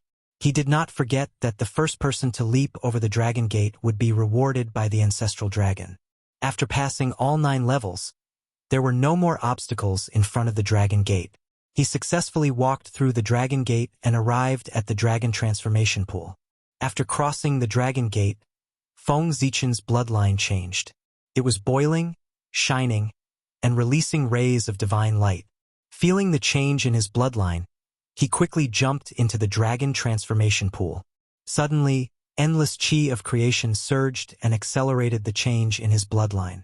First, there was a burst of bright starlight, followed by green, white, and yellow light. The green light was the power of the dragon transformation fruit, the white light was Nua's blood essence, and the yellow light was the living soil of 9 heaven. These bloodline powers that were refined by Feng Zichen were reawakened with the help of the dragon gate. Looking at the messy bloodline in his body, Feng Zichen frowned. Immediately, he activated the star bloodline with all his strength, trying to force out the other 3 bloodlines. Nua's blood essence and the living soil of 9 heaven were rootless trees. Under the pressure of the star bloodline, their powers were quickly forced out and turned into 2 drops of blood essence that floated beside Feng Zichen. Only the azure dragon bloodline produced by the dragon transformation fruit was strengthened by the dragon transformation pool and fought with the star bloodline. This showed on Feng Zichen's body. He turned into the azure dragon body one moment and then into the Taoist body the next, switching back and forth between the two. After an unknown period of time, the 2 bloodlines gradually reached a balance, turning into the shape of a dragon's head, human body, and dragon tail. It was as if heaven and earth were created. An inexplicable Taoist rhyme was emitted from this body. According to legend, when Pangu was born, 9 changes occurred in one day. He was like a god in the sky and a saint on the earth. The shape of a dragon's head, human body, and dragon tail was one of them. It was the great Tao body. After achieving the Taoist body, Feng Zichen fell into an epiphany. In the school of the Emperor Star, the true spirit shone brightly and produced endless great Tao runes. Chapter 34. Suddenly, the heavenly Tao space appeared in Feng Zichen's sea of consciousness. His true spirit flew out of the school of the Emperor Star, broke through layers of space, and arrived at the 7th level of the heavenly Tao space. He, who was already on the verge of a breakthrough, no longer suppressed his cultivation with the help of the dragon transformation pool. He broke through the 7th level of the heavenly Tao space in one go and advanced to the late-stage heaven immortal realm. In the heavenly Tao space, endless great Tao runes flowed out of his true spirit and imprinted in all directions, forming a great Tao chain in the first 7 levels of the heavenly Tao space. Above it, Hongmeng Qi circulated, and the sun, moon, and stars appeared together, evolving the Tao of heaven and earth. Silently, a purple star appeared above the true spirit's head, drooping down strands of origin Qi and merging into the true spirit's body. In an instant, purple light lingered around the true spirit, giving birth to all kinds of connate runes, emitting a supreme and extremely noble aura. This was the projection of the Emperor Star. It had sensed that Feng Zichen's strength had improved greatly, so it had specially manifested in the heavenly Tao space to help him evolve his true spirit and transform into a connate god-fiend. The god-fiend lineage did not cultivate the essence soul. They only wanted the true spirit to be immortal and indestructible. Compared to the essence soul, the true spirit had more magical uses. It was more compatible with the great Tao, easier to comprehend the Tao, faster to cultivate, and more powerful. However, everything had its pros and cons.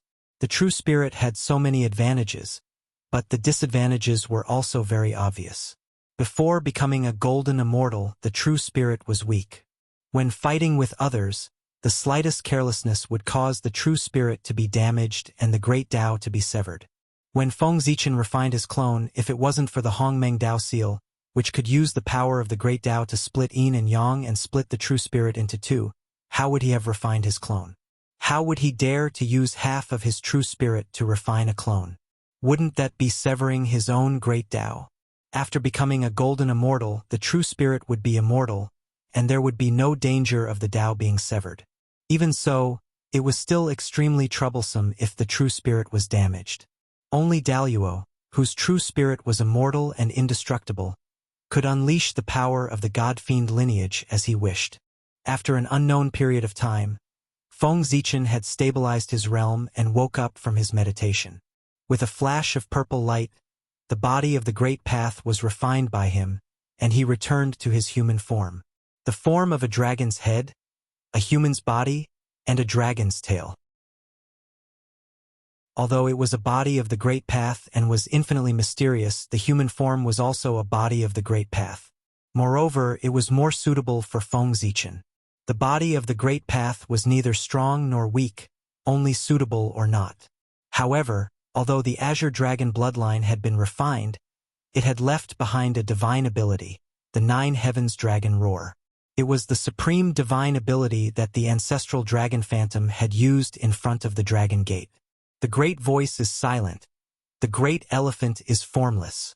Everywhere the dragon roar passed, the heavens and the earth went silent while everything fell silent.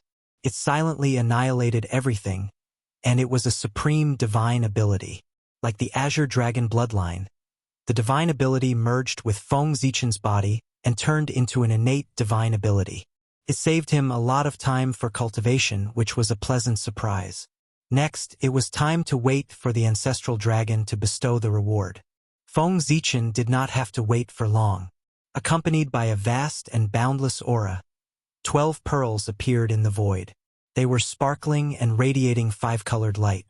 This is the sea-calming divine pearl. In the primordial world, although there were many pearl-type connate numinous treasures, there were only a few complete sets. Therefore, Feng Zichen recognized its origin at a glance. It was a supreme-grade connate numinous treasure. It could capture people and objects.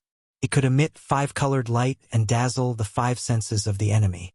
When the world was first created, the four seas surged and surged endlessly. The primordial world could not calm down. The heavenly Tao took the 36 chaos pearl fragments and formed 36 sea-calming divine pearls. The five-colored light was dense and suppressed the four seas and calmed the primordial world. After that, the 36 sea-calming divine pearls scattered into the four seas. 24 of them were obtained by the Tao ancestor, and the remaining 12 disappeared. He did not expect the 12 sea-calming divine pearls to be in the hands of the ancestral dragon. However, the ancestral dragon was the master of the four seas. It was reasonable for it to be in his hands. Feng Zichen did not care why the item was in the hands of the ancestral dragon. He took a step forward and placed the 12 sea-calming divine pearls into the chaos pearl for it to devour. Although the 12 sea-calming divine pearls were not supreme-grade connate numinous treasures, they were still superior-grade connate numinous treasures. They could allow the chaos pearl to recover quite a bit of its origin. Indeed, after devouring the 12 sea-calming divine pearls, the chaos pearl trembled for a moment and produced 2 more connate divine restrictions. After the 12 sea-calming divine pearls were devoured, 12 balls of connate origin were left behind. Feng Zichen sent them into the Zichen sword. Sparkling divine light flashed. The connate spiritual light on the Zichen sword became even brighter. The 32 acquired divine restrictions flowed in the divine light, as if they wanted to go against the connate. At this rate, when the chaos pearl recovers to a connate cardinal treasure, the Zichen sword will be able to go against the connate and become a connate numinous treasure. Feng Zichen stroked the Zichen sword excitedly. He knew where the remaining 24 sea-calming divine pearls were. After the Tao ancestor became a saint, He placed the treasure on the treasure-snatching rock and was taken away by Taoist Shangqing. Then, after Taoist Shangqing became a saint, he gave the treasure to the outer sect's eldest disciple, Zhao Gongming. Now, the three pure ones had yet to become saints. The treasure was still in the hands of Taoist Shangqing. When his clone was born and became his disciple, he might be able to get the item. Feng Zichen did not care about the miserable outcome of the immortals of Jie School during the God-conferment tribulation. The most important thing now was the Magi demon tribulation. If he could not survive this tribulation, everything would be over. There was no future to talk about. After surviving this tribulation, the world would be his to roam freely. A mere God-conferment tribulation would be nothing. After putting away the sea-calming divine pearl, Feng Zichen did not leave. Instead, he sat cross-legged and chanted the great Tao incantation, explaining the secrets of the postnatal divine Tao. The Tao is learned from the heart, and the heart is fake. The incense burns in the jade furnace, and the heart is in front of the emperor. The true spirit looks down, and the immortal is in the pavilion. Your servant's message reaches the 9 heavens. Following Feng Zichen's narration, the power of heaven and earth descended. Runes danced in the sky, intertwining in the air to form a mystical scene. A statue of a god stood in the temple. On it, radiance shone brightly, and divine might was awe-inspiring.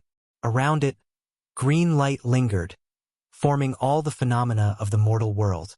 Below it, all spirits appeared, burning incense and praying to it, and trusting their beautiful wishes. That was the method of collecting incense and condensing an incarnation. Such a method might be useless to other powerful beings. However, for a sacred beast like the ancestral dragon, it was comparable to a supreme method. Guarding the 4 extremes, one could not leave unless there was a great tribulation of heaven and earth. How was that different from being in prison? Collecting incense and condensing an incarnation. Using one's true body to suppress the 4 extremes, and using an incarnation to walk on the land of the primitive world. That was the method that the 4 sacred beasts thought of when the postnatal divine Tao rose. Now, Feng Zichen was talking about the postnatal divine Tao in the dragon transformation pool, imparting the method of condensing an incarnation of incense. One could imagine how shocked the 4 sacred beasts were. In the depths of time and space, in a space completely formed by the great Tao of the 5 elements, 5 indescribable consciousnesses gathered together and silently watched Feng Zichen, deducing the feasibility of the incarnation of incense. Now that they met again, the hatred in their hearts had disappeared, and only endless melancholy was left. The more they deduced, the more they felt that this method was magical. It was as if it was tailor-made for them. They couldn't help but laugh. Seeing this, the ancestral dragon nodded and lowered a divine thought into the dragon transformation pool. Chapter 35. What thou hast asked, we grant thee. It was like the soft whisper of the great Tao, but it was also like the rumbling of the myriad Tao. In the end, it landed in Feng Zichen's ears, but it became the most ordinary voice. It was the ancestral dragon's voice. There were no extravagant flowers or golden lotuses. He suddenly appeared in front of Feng Zichen. As soon as he finished speaking, the primordial world trembled. In the unknown void, a vast river flowed endlessly. Countless scenes appeared in the river, deducing the principles of life. However, there were layers of fog above the river, making it difficult to see clearly. This was the river of destiny. In the primordial world, under the Daluo, the fate of all living beings was in it. As the ancestral dragon's voice fell, the originally calm river of fate suddenly changed. In the east, an azure dragon phantom appeared and spat out a green light at the river of destiny. In the west, a white tiger phantom appeared and spat out a white light at the river of destiny. In the south, a vermilion bird phantom appeared and spat out a red light at the river of destiny. In the north, a black tortoise phantom appeared and spat out a black light at the river of destiny. In the sky, a Chilan phantom appeared and spat out a yellow light at the river of destiny. This was the embodiment of the light from providence of the 5 races. These 5 rays of light were a part of the light from providence of the 5 races. Then, a ball of torch fire rose from the river of destiny under the support of the 5-colored light, transcended and disappeared. This ball of torch fire was the embodiment of the human race's light from providence. With the support of the 5 races' light from providence, it transcended the river of destiny. This meant that the human race had the power of Daluo Jingxian. From then on, in the primordial world, the human race's leader could display the power of Daluo Jingxian with the support of the human race's light from providence. The changes in the river of destiny naturally could not escape the senses of the mighty figures of the primordial world. Immediately, gazes looked over through the heavy fog. However, the 5-element sacred beasts worked together and moved extremely quickly. By the time they looked over, the light from providence of the human race had already transcended, and the river of destiny had returned to calm. The mighty figures searched the river of destiny for a moment and did not find anything unusual, so they retreated one after another. Only Her Highness Nuwa, who was connected to the destiny of the human race, understood what had happened. In Emperor Nvua's palace, Nuwa frowned and pondered for a while. Then, she waved her hand and covered the fortune of the human clan. Therefore, no one could find out the anomaly of the human clan. The fact that the destiny of the human race had transcended from the river of destiny was undoubtedly going to have a huge impact on the human race. In the territory of the human race, the earth veins changed, and many spirit springs were formed. Endless Khanate Chi gathered, and all kinds of spirit herbs were born. The 5 golden immortals were replenished by their luck. Their true spirits were ethereal and became one with the Tao, stepping into the realm of Tai Jingxian. There were even a few Xian immortals who suddenly fell into a state of enlightenment and stepped into the golden immortal realm. Inside the ancestral hall, the 3 leaders of the human race who were in seclusion suddenly felt a supreme power descend upon them, almost raising them to the level of Daluo. Unfortunately, when the human race's fate was divided into 3 parts, this power was also divided into 3 parts. It could only raise them to the extreme state of Tai, but could not bring them any further. In Zichen's cave, several earth veins gathered and formed 5 mountains, releasing rich Khanate 5 elements Qi. Tens of thousands of postnatal humans took this opportunity to open the divine sea and step into the door of cultivation. For a time, all kinds of miraculous things happened among the human race, causing the strength of the human race to increase greatly. As the number of the human race increased, the East Sea gradually could not meet the needs of the human race. In order to survive, the human race had to go out of the East Sea and develop outward. However, in the untainted land, the shamans and demons were fighting for hegemony, and the ferocious beasts were running rampant. With the current strength of the human race, it was difficult for them to establish a foothold in the untainted land.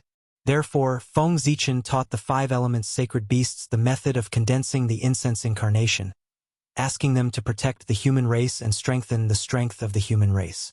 After confirming that the incarnation method could indeed restore their freedom, the 5 elements sacred beasts gladly agreed to his request. Therefore, the scene just now happened. In the dragon transformation pool, after Ancestral Gragon finished speaking, he threw a ray of 5-colored light at Feng Zichen. Then, he disappeared silently just like how he came.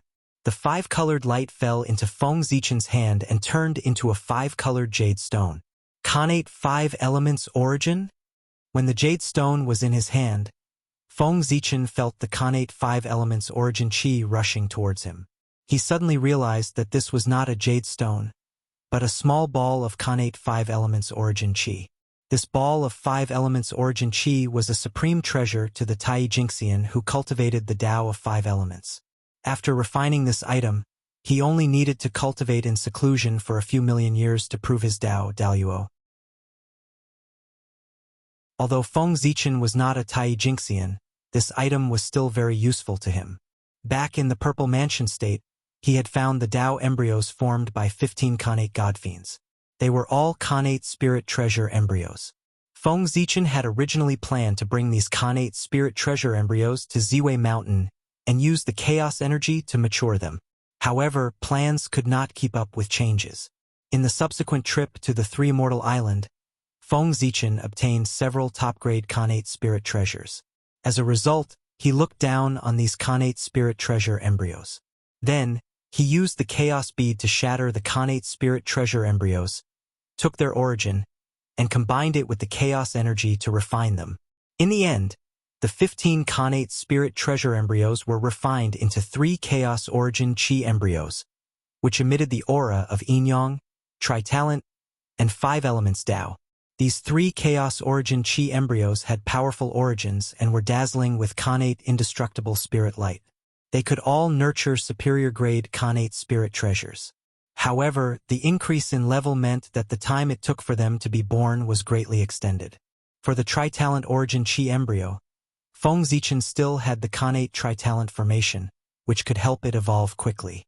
However, he did not have the corresponding origins for the Yin-Yang origin Qi embryo and 5 Elements origin Qi embryo, so there was nothing he could do. Now that he had the Khanate 5-element origins, as long as he fused them into the 5 Elements origin Qi embryo, the Khanate spirit treasure nurtured by it would not only be born in 10,000 years, but its quality would also be improved. Then, Feng Zichen fused the Khanate 5-element origins into the 5 Elements origin Qi embryo. Rays of 5-colored light were emitted from the origin Qi embryo, and countless Khanate runes flowed on its surface. One could vaguely see a 5-colored ring throbbing in the 5 Elements origin Qi embryo. Khanate 5-element ring? Feng Zichen guessed when he noticed the appearance of the Khanate spirit treasure within the 5 Elements origin Qi embryo. After doing all this, he walked towards the exit. Since everything was done, there was no point in staying in the dragon transformation pool anymore. It was time to leave. When he arrived at the exit of the dragon transformation pool, a dazzling dragon path appeared in front of Feng Zichen. The dragon path meandered for 30,000 miles, and there were many jade lotus flowers covering the white jade tiles. This was a path specially prepared for true dragons. Well, those who could come here were those who had made the great leap and transformed into true dragons. This dragon path was prepared for them.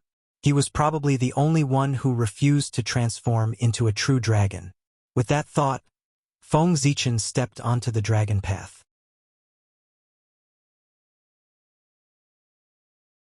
Chapter 36. After walking out of the dragon path, he was no longer in the Dragon Gate Gorge but in a magnificent hall. Why didn't you transform into a dragon after leaping over the Dragon Gate? As soon as he entered the hall, Aoe, who was lying on the main seat, questioned him.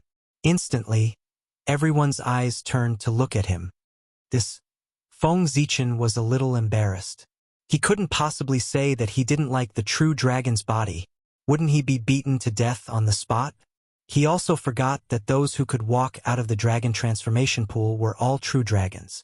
He came here in his human form, so he was naturally a little eye-catching. After thinking about it, Feng Zichen activated the Ziwei Emperor energy in his body and transformed into a purple divine dragon, surrounded by purple gas.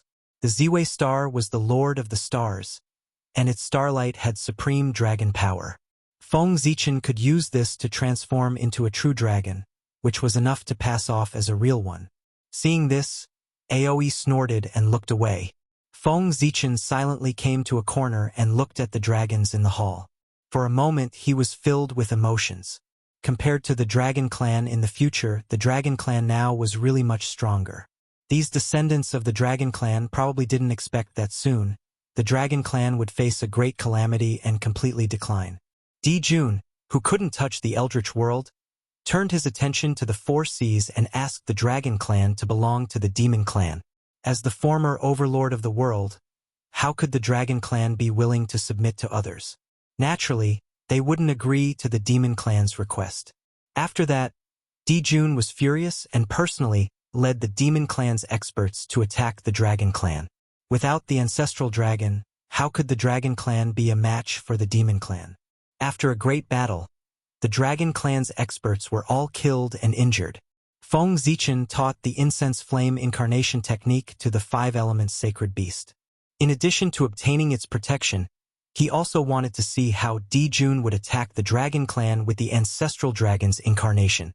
A few hundred years later, in the 7 Luminaries prefecture of the East Sea, Under the escort of 5 primordial Unity Golden Immortals, a huge ship carrying millions of humans arrived at this place and started a new life. In the air, the human elder Yoyu said to Feng Zichen in excitement, "Zichen clan? Thank you so much. Elder, you're exaggerating."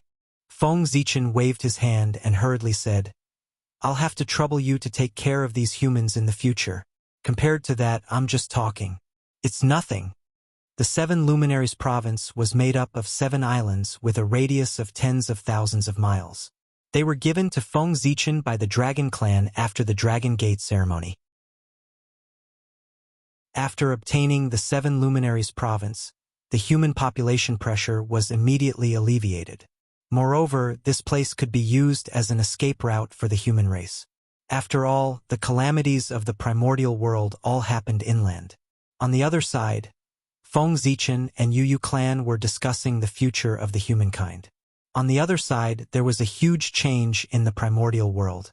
Ever since they obtained the incense incarnation technique, the 5 elements sacred beast sent a voice transmission to the clan and ordered them to build a temple, erect a statue, spread the name of the sacred beast, gather believers from all directions and gather the incense chi. The 5 elements sacred beast were extremely powerful. Even though they were not as powerful as before, they still had great appeal. Under the Green Dragon Order, the primordial scaled beast clan respected the ancestral dragon statue above the East Sea and was worshipped by countless aquatic race day and night. Under the Vermilion Bird Order, the primordial bird clan respected the southern everlasting volcano. Incense chi surged from all parts of the primordial world like a torrent. Under the Qilin Order, the primordial beasts respected the Qilin Mountain. On the ground, endless incense chi surged towards the Qilin Cliff of Kunlun Mountain, causing the eyelids of the 3 pure ones to twitch.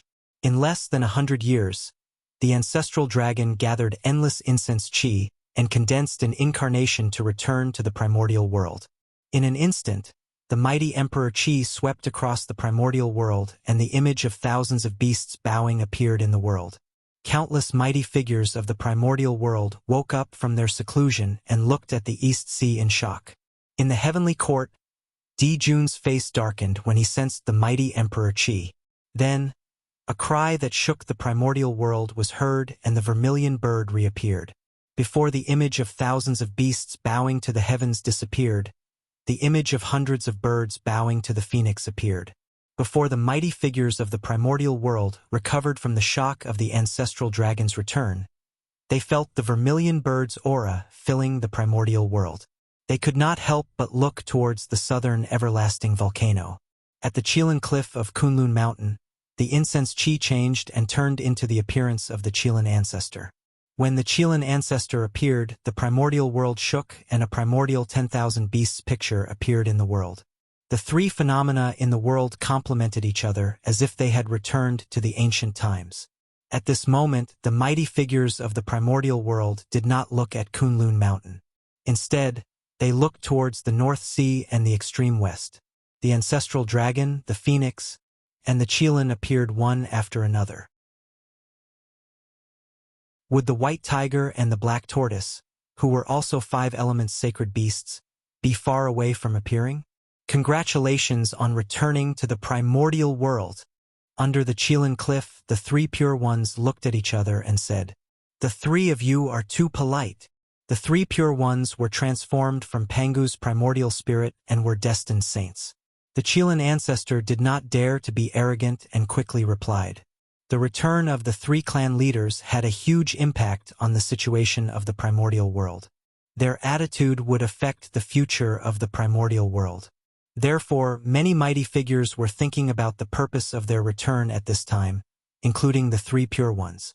Since you have returned, what plans do you have in the future? Taoist Shangqing was impatient and asked directly. I only used my incarnation to barely leave the primordial world. What plans can I have? The Qilin ancestor said with a bitter smile. The ancestral dragon and the phoenix were also incarnations? Taoist Taiching asked after hearing the Qilin ancestor's explanation. That's right. The Qilin ancestor nodded. There was no need to hide this matter. Even if he did not say it, many mighty figures would be able to guess it after pondering about it. Then why did only the three of you appear? What about the white tiger and the black tortoise? Taoist Yu Qing asked curiously. Soon, the Qilan ancestor smiled and said, My three fellow Taoists, I have been guarding the primordial world for many years and have not returned for a long time. I miss my family very much. Let's part here today. I will visit you another day. Good.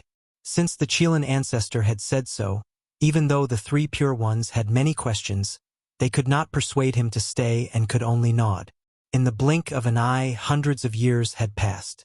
Just when many mighty figures thought that the white tiger and the black tortoise would not appear, the illusory figures of the white tiger and the black tortoise appeared in the sky. One in the west and the other in the north, covering half of the sky. The white tiger and the black tortoise reappeared in the primordial world. The Qi of Gengjin and the Qi of Kuei water were restless in celebration of their return.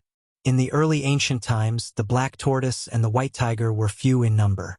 They belonged to the lineage of scales and the lineage of beasts. Therefore, they were not like the clan leaders of the three clans who had endless living beings to provide them with the Qi of incense.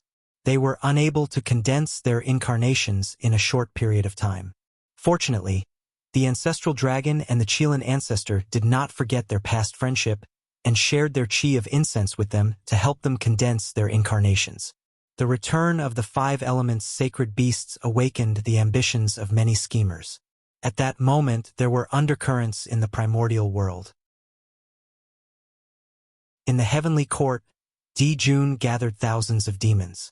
On the ground, the 12 ancestral shamans gathered in the Pangu Hall. It was as if a storm was coming.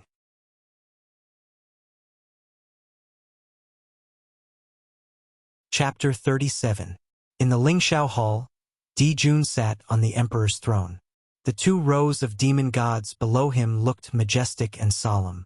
Your Majesty, now that the ancestral dragon has returned, please reconsider the matter of conquering the 4 seas. After a while, Bai Zhe bowed and said in a deep voice, Your Majesty, please reconsider. With someone taking the lead, the other demon gods quickly followed suit. The demon gods present had grown up listening to the legends of the ancestral dragon. Now that they were going to war with such a supreme expert, they were naturally unwilling. A bunch of trash. So what if the ancestral dragon has returned? It's just an incarnation. How much power can it unleash? Seeing that the demon gods were afraid before the battle, Di Jun was furious. Your Majesty, please calm down. It's not that we're afraid of war. It's that the ancestral dragon has returned and the dragon race's power has increased greatly. It's not good for us to start a war rashly, and it's easy for the witch race to take advantage of us. Therefore, Your Majesty, please reconsider. When the demon gods heard this, they all lowered their heads in shame and stopped talking. Only Bai Zhe's expression did not change as he continued. Humph, the witch race is really detestable. After hearing Bai Zhe's words, Di Jun snorted coldly, but his anger subsided. Moreover, Goddess Celestial Empress is pregnant. It's not a good time to start a war. Seeing that Di Jun's anger had subsided, Bai Zhe continued to persuade him. You're right. End the court. As expected, after hearing Bai Zhe's words, Di Jun immediately put on a smile and his anger disappeared. He waved his hand and dismissed the demon gods. In the Pangu Hall, the 12 ancestral magi gathered. Di Jiang and the Candle Dragon summoned the river of time and space together, trying to find out the impact of the appearance of the 5 elements sacred beasts on the witch race. The river of time and space was filled with scenes of the war between the witch race and the demon race. Di Jiang and the Candle Dragon were about to take a closer look when the shadow of Mount Buzhou appeared and shook them out of the river of time and space. The demon race? After returning from the river of time and space, they only saw the war between the witch race and the demon race. There were no signs of the 3 races. This has nothing to do with the witch race. Our enemy is still the demon race. Di Jiang and the Candle Dragon looked at each other and said to the ancestral magi, Humph, if Hong Jun didn't side with the spirit creatures, those feathered animals would have been destroyed long ago. Zhu Rong snorted coldly and said discontentedly, That's right. How can those spirit creatures ever rival us? Pangu's descendants. Last time, we had broken the heaven, but Hongjun suddenly showed up and saved our people. Damn it! Gong Gong cursed as well. Hongjun is really going too far. How unfair is the heavenly Tao? It only knows how to side with the demons. The group of ancestral sorcerers were in Pangu's hall, scolding Hongjun furiously. Well, brothers, don't scold him anymore. After all, Hongjun is a Tao ancestor, the founder of the primordial chaos realm. Scolding him will damage his luck. Seeing that the ancestral sorcerers were getting more and more unpleasant with their words, even scolding the heavenly axiom, a female ancestral sorcerer with a benevolent face advised, "Sister Hutu, don't worry. This is Pangu's hall. No matter how unpleasant our words are, Hongjun can't hear it," Zhu Rong said with a smile. Yes, we can't scold him outside, but can't we scold him in Pangu's hall? Gong Gong echoed. The female ancestral sorcerer, Hutu, smiled helplessly and didn't say anything. Pangu's hall was transformed by Pangu's head. It was a world of its own inside, isolated from all probing. Not to mention Hongjun, even the heavenly Tao couldn't calculate everything that happened in Pangu's hall. Therefore, the 12 ancestral sorcerers had no scruples in Pangu's hall. No matter how shocked the untainted land was, what the sorcerer and demon tribes planned, and what the powerful figures planned, it had nothing to do with Feng Zichen. He was only a fairy immortal, so he couldn't participate in such a big event. Now, he was in the human tribe's ancestral hall, discussing the future of the human tribe with the 3 leaders and elders of the human tribe. After 10,000 years of development, the human tribe's population had increased to a terrifying number. Countless humans were born every moment. The human tribe could be seen everywhere on the East Sea. If not, Feng Zichen wouldn't have transferred some of the human tribe to the 7 Luminaries Prefecture immediately after he got there. It was because the East Sea couldn't bear so many humans. Speaking of which, the reason why the human tribe's population grew so fast was related to Feng Zichen. It was after he passed down the fiend god orthodoxy that the human tribe's population grew explosively. Previously, the postnatal human tribe couldn't cultivate. They only lived for 100 years and returned to the untainted land after experiencing birth, old age, illness, and death. In this way, the newborn human tribe and the dead human tribe reached a delicate balance, and their growth was naturally slow. However, after Feng Zichen passed down the fiend god orthodoxy, the postnatal human tribe embarked on the path of cultivation, and their lifespans increased greatly. Furthermore, there were no ethics or order in the primordial era. Their lifestyle was open, and there were no restrictions on reproduction. In addition, Queen Yuhua set up a barrier to protect the human tribe, causing the ferocious beasts in the human tribe's territory to retreat and flee. There were no longer any natural threats. As a result, the number of newborns kept increasing while the number of deaths kept decreasing. As a result, the human tribe's population naturally increased. Now, Feng Zichen and the upper echelons of the human tribe were gathered in the ancestral hall to solve this problem. By setting down ethics and principles, even if this problem can't be solved, it can greatly alleviate the human tribe's current predicament. Feng Zichen said confidently. This was something that had been verified in later generations. It could definitely solve the human tribe's current problem. What do you mean? Everyone was puzzled. Set up a marriage ceremony so that people know their mother and father. Let the bloodline be passed down in an orderly manner. There will be traces to follow and roots to rely on. After saying this, Feng Zichen stopped and gave everyone time to think. To put it bluntly, this was the change from a matriarchal society to a patriarchal society. It was inevitable. This is a good idea, but the human tribe has a large population. How can it be implemented? Although everyone agreed with Feng Zichen's idea, they felt that it was too difficult to implement and was somewhat unrealistic.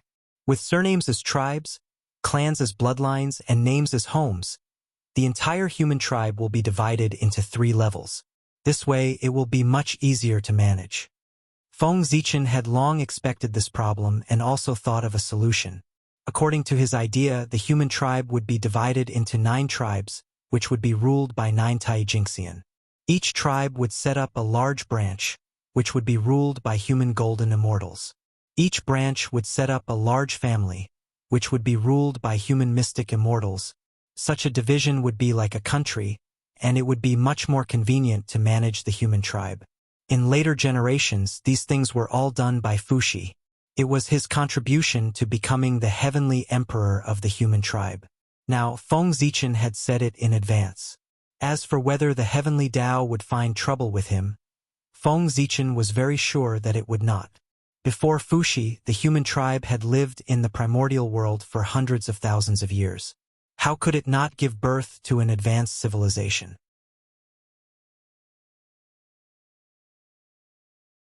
Chapter 38. The Swearen drilled wood to make fire, the Cho clan built a nest to live in, and the Z clan made clothes to cover their bodies. The three of them were all people with great wisdom. How could they not think of a solution? Taoist Tai Ching preached to the human race, educated all living beings, and opened the chapter of morality. Could it be that he could not enlighten a few people with great wisdom and think of a solution? When the human race traveled the primordial world, the top mighty figures of various paths sent human beings to listen to the Tao. Were they all trash? After listening to so many great Tao, they did not have any inspiration. Feng Zichen did not believe that the human race did not give birth to a brilliant civilization during the Age of Magi. If the human race was really ordinary, why would the heavenly Tao choose them as the protagonists of the world? Why would Taoist Tai Ching preach to the human race? In the primordial world, there were races stronger and more talented than the human race. Why did they only take a fancy to the human race? Why did the human race, which had no advantages, receive the favor of the heavenly Tao and the saints? Was it because the human race was born with a Tao body? Stop joking. After obtaining Pangu's memories of opening the sky from the chaos bead, Feng Zichen understood that apart from looking like a Tao body, the human race had nothing to do with a Tao body. They did not have any charm of a Tao body. Was it because the human race was weak and easier to control? There were many races stronger than the human race in the primordial world, but there were also many races weaker than the human race. Why did he not choose them? Solo human? To be able to become the protagonists of the world in the future, the human race must have something special that attracted the attention of the heavenly Tao and the saints, allowing them to push the human race to the throne of the protagonist of the world.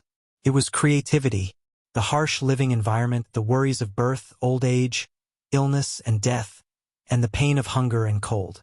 Under all kinds of pressure, the human race erupted with unparalleled creativity. One miracle after another appeared in their hands. With insignificant qualifications, they cut through thorns and endured hardships to establish themselves in the primordial world. How could such a human race not create a brilliant civilization? How could they not attract the attention of the heavenly Tao? Unfortunately, in order to refine the Wu-slaughtering sword, the demons massacred the human race wantonly, causing the human race to almost be exterminated. There was a gap in civilization. That was why there was the 3 emperors' rule of the world and 5 emperors' rule in the future. Therefore, when Feng Zichen spoke of advanced knowledge, he was not worried that the heavenly Tao would find trouble with him. This was an inevitable process of the human race's development, and he was just saying it out loud. Moreover, the heavenly Tao is fair. Why would it punish you for doing something that is beneficial to the heavens and earth? Even if one was not chosen by the heavenly axiom, as long as one did what the heavenly axiom wanted to do, one would become the chosen one. Dividing the tribes wasn't something that could be done overnight. It involved many aspects. They also needed to decide on the family name and decide on the marriage ceremony. This involved many other issues.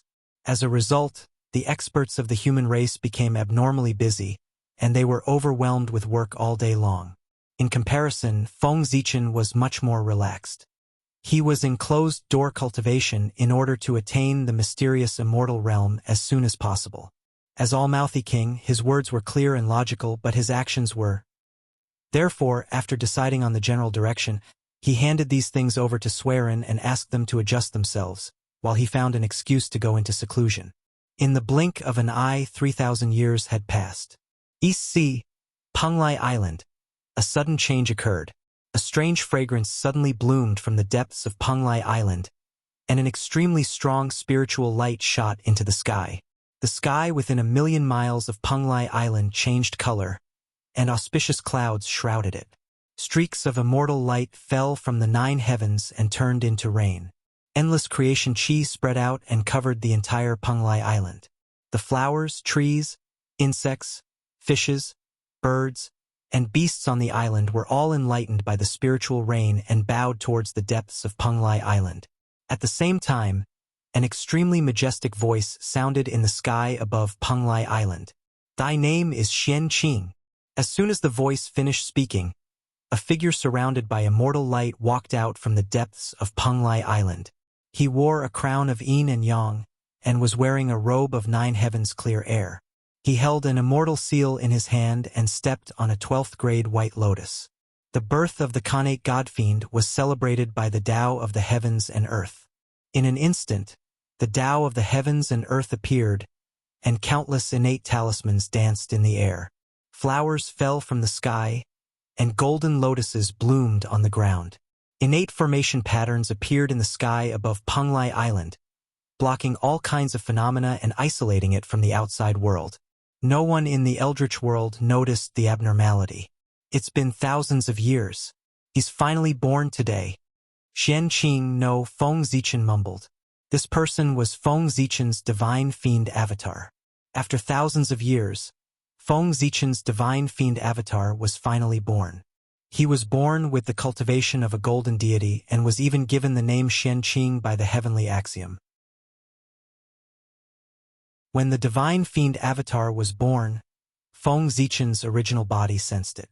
Countless insights about the golden deity stage flowed into his mind.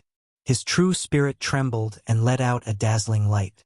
Countless true runes of the great Tao appeared and disappeared on his true spirit, intertwining with the rules of the great Tao and imprinting them on his true spirit.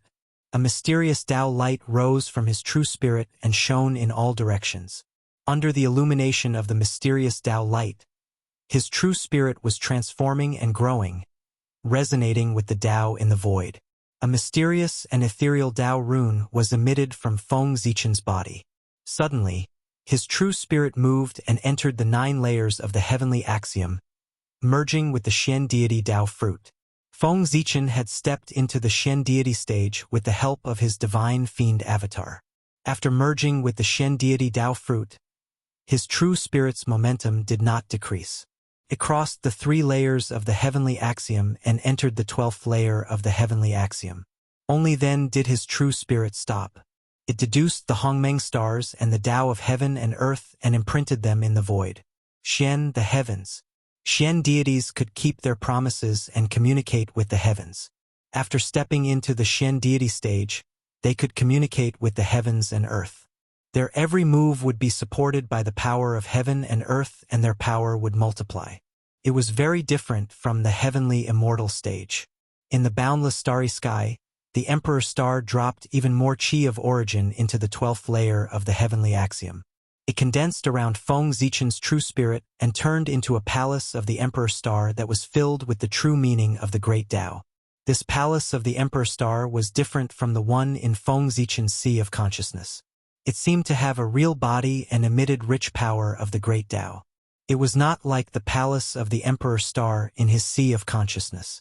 It was just a projection and only had a trace of the great Tao's charm left. The palace of the Emperor Star was connected to the Emperor Star and was supported by its power. It emitted endless light, suppressing all Tao and destroying all Tao. The true spirit resided in it and was protected by it. It was difficult to be hurt by external forces and unpredictable. When fighting with others, he did not have to worry about his true spirit being damaged or his great Tao being severed. He also did not have to worry about being seen through and falling into a trap. After his clone was born, he did not leave the Penglai Immortal Island. Instead, he went into seclusion to cultivate. The Penglai Immortal Island was too far away from Mount Kunlun. There were many demons and ghosts on the way, and it was extremely dangerous. Moreover, the 3 pure ones often traveled in search of the opportunity to become saints. They might not be on Mount Kunlun at this time. It It was better to wait until the three pure ones became saints and the primordial world stopped fighting. It would be safer to go and acknowledge him as his master.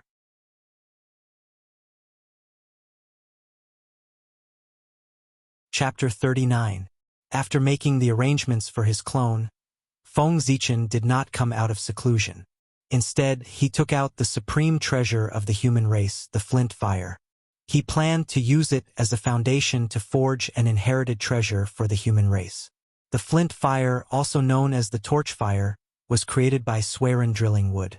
It was the first fire of the human race, the fire of their civilization, and the fire of their heritage. Its appearance opened up the human race's wisdom and lit up their civilization, allowing them to walk out of their ignorance. It was an indispensable part of the human race, where the light of the human race lay. The torch fire was passed down from generation to generation. Feng Zichen planned to use this as a concept to forge a Swerin lantern to carry the torch fire and make it the inherited treasure of the human race. The lantern was an item that illuminated the world. Forging the Swerin lantern would also illuminate the future of the human race.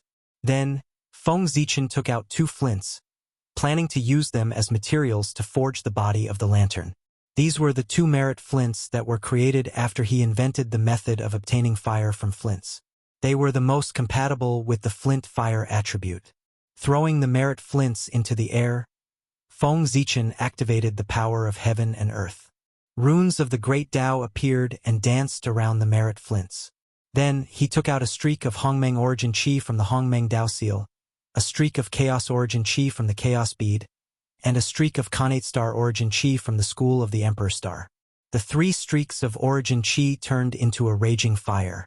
Using the void as a furnace, they refined the runes of the Great Tao into the flints. The shape of the flints changed accordingly, transforming into the shape of a lantern. This refining method was created by Feng Zichen after he studied the Khanate divine restriction. By refining the power of heaven and earth into a spiritual treasure, it would be endlessly powerful and spiritually powerful.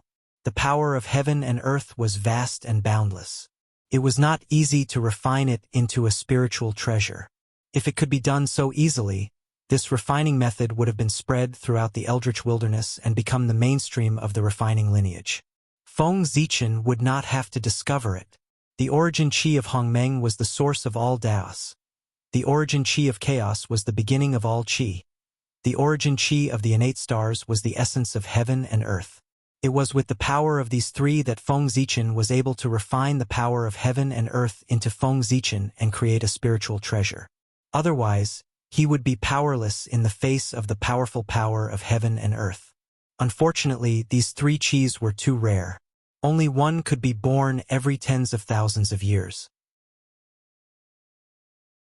The next time he wanted to use this method to refine a spiritual treasure, he would have to wait tens of thousands of years. After the lamp was completed, Feng Zichen turned the faith power of the humans into the lamp oil and placed Xianhua into the lamp. Henceforth, as long as the human race was not exterminated, the flames would not stop burning. After the Swerin lantern was successfully refined, it shone brightly with the radiance of the human Tao. Dense chi of merit flowed within, forming 40 acquired divine seals. Looking at the Swerin lantern, Feng Zichen was very excited. Although this treasure was only a supreme-grade acquired spiritual treasure, the Swerin lantern was connected to the fate of the human race. As the human race grew stronger, it would become a supreme acquired spiritual treasure. The Swerin lantern spun in the air for a moment and turned into a ray of light, completely merging into the fate of the human race and becoming a part of it. The Swerin lantern was not a treasure of a person, but a treasure of an entire race. In the future, as long as the human race had the human race in their hearts, they would be able to connect with the fate of the human race and summon the projection of the Swerin lantern to kill enemies, defend themselves, and comprehend the Tao. The more sincere one's heart was, the stronger the projection of the Swerin lantern would be. After doing all this, Feng Zichen nodded with satisfaction, got up, and walked out. After 3,000 years of development, the human race was no longer the same as before. With the ancestral hall as the center, 8 huge cities were built in all directions, controlled by the 8 tribes. These 8 huge cities were all located on the Dragon Vein. Feng Zichen had traveled all over the East Sea and used the purple star to measure the earth veins. The chi of the Dragon Vein merged with the fate of the human race, giving birth to 8 kings' chi. Feng Zichen used the 8 kings' chi as the foundation to set up a formation to receive the purple star's chi, strengthening the fate of the human race and giving birth to the emperor's chi. The purple star was the ruler of the stars, and its main destiny was the emperor's chi. Its starlight was the emperor's light, and it had the ability to destroy everything. The Dragon Vein was the earth vein that received the purple star's chi. Therefore, the dragon chi it gave birth to had the ability to suppress everything. Wherever the purple star went, the stars would follow. When the purple star's chi fell on the human race, the stars would follow suit. At that time, the human race would give birth to many geniuses with star fate, and the strength of the human race would slowly increase. If one was lucky enough to give birth to an emperor's chi, the human race would give birth to an emperor who would lead the human race on the road to prosperity. Standing in front of Zichen's grotto heaven, Feng Zichen's left eye was as bright as the sun, with Fusang swaying faintly. His right eye was as bright as the moon, with Laurel vaguely appearing. As the sun and the moon shone together, he raised his head to look at the human race's ancestral hall. This was the sun-moon divine eye. In the past, when Pangu opened the sky, his body turned into all things. His left eye was the sun, and his right eye was the moon. Feng Zichen's eyes evolved into the shadow of the sun and the moon, which meant that he was transforming into Pangu's body. Although there was no difference in the Great Tao body, the untainted land was created by Pangu after all. In this world, Pangu's body was more favored by the heavens and earth, and it had more fate than other Tao bodies. In Feng Zichen's eyes, above the ancestral hall, there was a ball of Xianhua burning fiercely. This was the incarnation of the human race's fate, the inextinguishable Xianhua. Above him, a purple star was faintly discernible. Strands of starlight hung down. This was the Emperor Star. Around him, 9 young Jiao dragons breathed out pure dragon chi at him. These were the 8 great cities of the human race and the 7 luminaries province. With the help of these energies, Xianhua's body was constantly transforming into the dragon form. However, due to the lack of energy, he gave up halfway. When Xianhua completely transformed into the dragon form, it would be the time when the human emperor would be born. By then, the human race would be able to occupy a place in the untainted land, and they would be qualified to compete for the throne. Just as Feng Zichen was observing the changes in the human race's fate, another change occurred in the untainted land. First, the sun star burst out with brilliant light. Then, except for the Ziwei star, Zhouxing shone brightly, sprinkling endless starlight on the untainted land.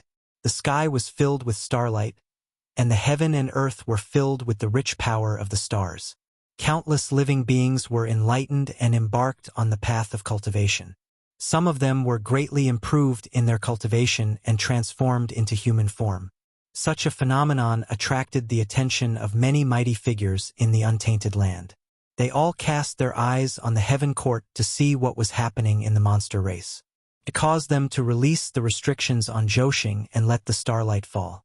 One must know that ever since the monster race established the heaven court, Zhouxing had been firmly controlled by the monster race.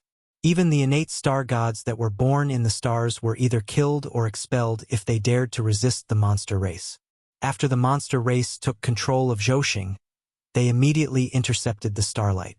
Only a part of the power of the stars flowed to the untainted land. After intercepting the starlight, the monster race refined it into imperial fluid. Every 1,000 years, it would be sprinkled on the untainted land to cultivate the monster race's descendants.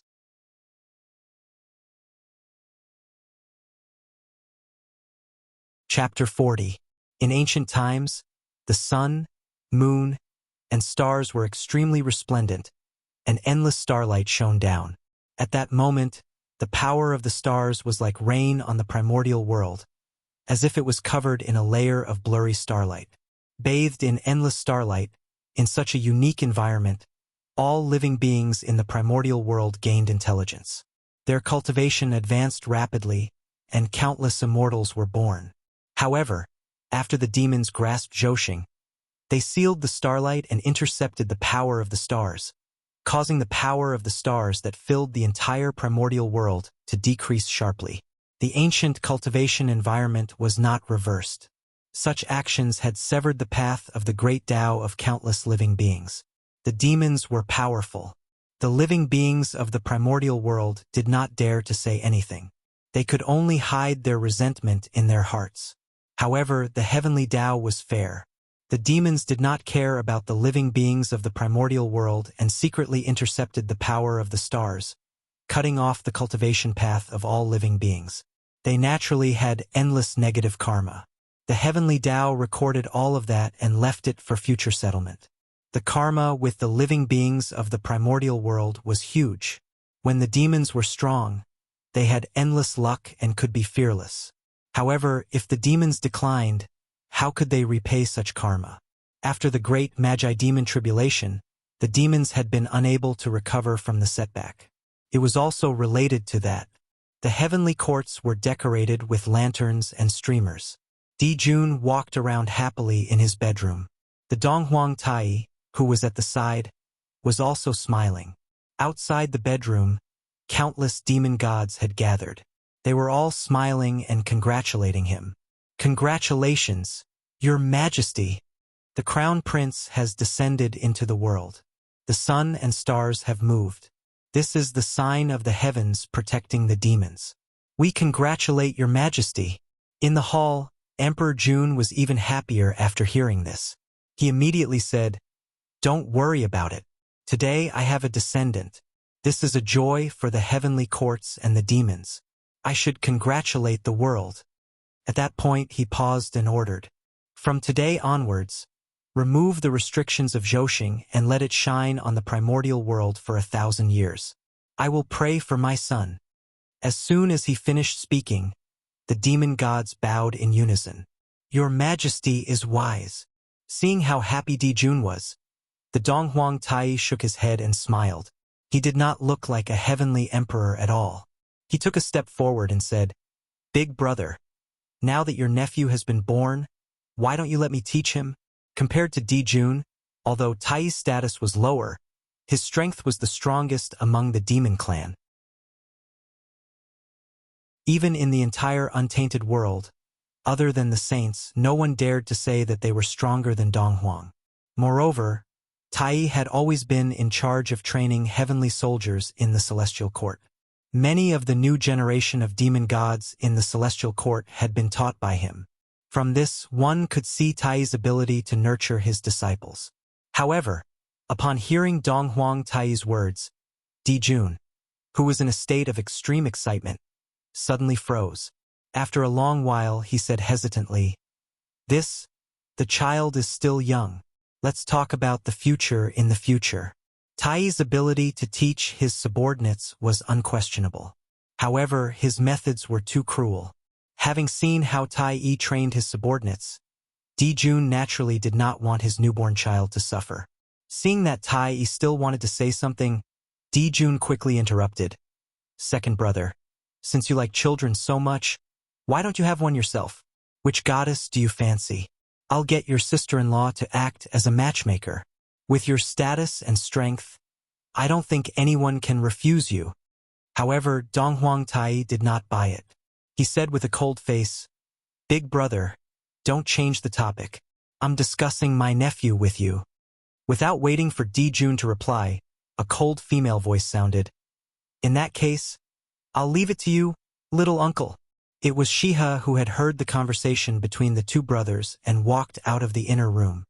"Very good." Seeing Shiha come out, Donghuang Tai stood up and bade farewell, leaving the place to the couple. "Your Majesty is so muddle-headed. Countless living beings in the untainted world want to be taught by little uncle personally, but you're still hesitating. Why don't you know what to say?" As soon as Donghuang Tai left, Shiha complained to Dijun, "Why aren't you recuperating in the back? Why did you come out?" Dijun laughed awkwardly and stepped forward. In order to give birth to the 10 golden crows, Shiha's origin had been greatly damaged and was extremely weak. She could not use even 1% of her strength. This was also because Daluo had proved it forever and did not lose his realm. Otherwise, such consumption of origin would definitely cause him to fall from the quasi-sage level to Daluo Jinxian. That was also the reason why the 10 golden crows, although born from the womb, were all golden immortals and were not inferior to Khanate godfiends. I'm here to talk to your majesty about serious matters. I have lost a lot of my origin and need to return to the lunar star to cultivate in seclusion to make up for the loss of my origin. I'm afraid I can't stay in the heavenly courts. At this point, Shiha said seriously, during the time that I'm not around, your majesty, please don't start a war with the Magi. Shiha had to seal the lunar star when she went into seclusion. Zhouxing's array would not be complete, and the demons would not be a match for the Magi. Dijun nodded solemnly to express his understanding. He even personally escorted Shiha back to the lunar star. After that, Dijun held the Heavenly Court's grand meeting in the name of the Crown Prince and invited the mighty figures of the primordial world. Among them were the 5-element sacred beasts that had just entered the world. The sudden return of the 5-element sacred beasts was a blessing or a curse for the heavenly courts. It was a good opportunity to invite them over and test the situation. Feng Zichen was very busy now. He had just come out of seclusion and thought that he would be able to relax for a while. Unexpectedly, Zhouxing shone brightly and endless starlight shone down. With the help of this, the living beings of the primordial world broke through one after another. Even the human race had 3 golden immortals break through to the Tai-Jinxian realm. With the addition of 3 Tai-Jinxian, the strength of the human race increased significantly.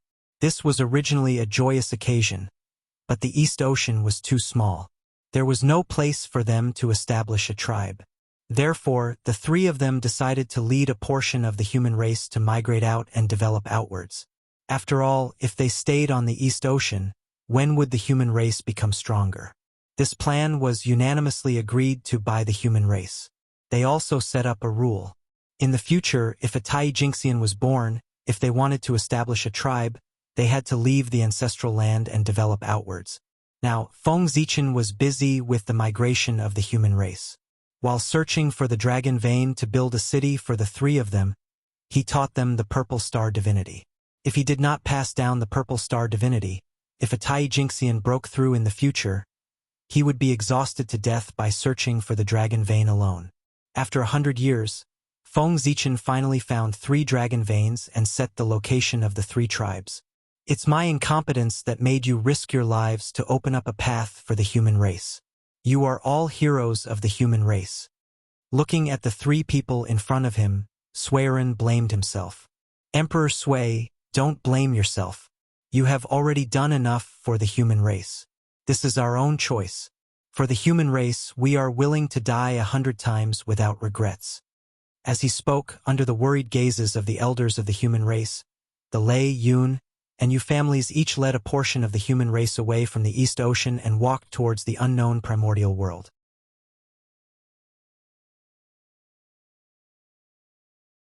Chapter 41. Ever since the Lei family, Yun family, and Yu family led a portion of the human race out of the ancestral land, the atmosphere of the human race had become much gloomier. However, this also stimulated many of the clansmen, forcing them to work hard in their cultivation and strive to become stronger as soon as possible to get rid of the weak human race. On this day, Feng Zichen was cultivating when he suddenly sensed 2 familiar auras rushing towards him. He quickly got up to greet them. Before long, Feng Zichen saw the figures of Ao Shui and Water Dragon King. They did not maintain their dragon forms, but transformed into dragon bodies and rode on clouds. Why do you have the time to come to the human race? Seeing the 2 of them, Feng Zichen asked in confusion. After the ancestral dragon returned, he felt that the strength of the dragon race was much weaker than before, so he preached on the 4 seas and preached the Tao of Daluo to thousands of water clansmen. Water Dragon King, who had the cultivation of Tai-Jinxian, should have received the attention of the ancestral dragon and stayed by his side to listen to his preaching. Why would he have the time to come to the human race? As for Ao Shui, after the ancestral dragon returned, he brought her and her brother Aoe with him and personally taught them. They should not have come to the human race. It's a letter from the heavenly court, inviting His Majesty the Ancestral Dragon to the heavenly court to participate in the event. His Majesty the Ancestral Dragon is not interested, so he sent the two of us as representatives to the heavenly court to participate in the event. Seeing the confusion in Feng Zichen's eyes, Water Dragon King took out a golden invitation and explained. Then Dragon Lord is? After hearing Water Dragon King's explanation, Feng Zichen was even more confused. You can just go to the heavenly court, why did you come to the human race? It's His Majesty the Ancestral Dragon's orders. Before leaving, His Majesty specially asked me to ask if you are willing to go. After explaining, Water Dragon King said with some envy. His Majesty the Ancestral Dragon is very concerned about you. This is the treatment of a dragon's descendant. How enviable. That's right. Grandfather has been praising you in front of me and my elder brother. He often says things like, the Zichen clan of the human race has a limitless future, and no dragon in the entire dragon race can compare to you. Ao Shui said sourly. In the end, she even threatened Feng Zichen like a child. My big brother has secretly told me many times that the next time I see you, I must teach you a lesson. Let's see what's so special about the human Zichen clan. Feng Zichen smiled bitterly and shook his head. It seemed like the creation of the post-celestial divine Tao had a huge impact on the ancestral Gragon. However, he was also a little proud. The ancestral dragon was an ancient overlord, and even he was praising him. Could be seen how extraordinary he was. How about it? Are you willing to go to the heavenly court with me? Seeing that Feng Zichen was silent, the Water Dragon King asked. Go, why wouldn't I go? Feng Zichen replied affirmatively. Then, he said a little embarrassedly, Dragon Lord, can you wait for me for a while? This trip to the heavenly court will probably take 1,000 years. I have to arrange some matters in the clan. Of course, I will wait for you for 100 years. Water Dragon King nodded in understanding. Thank you.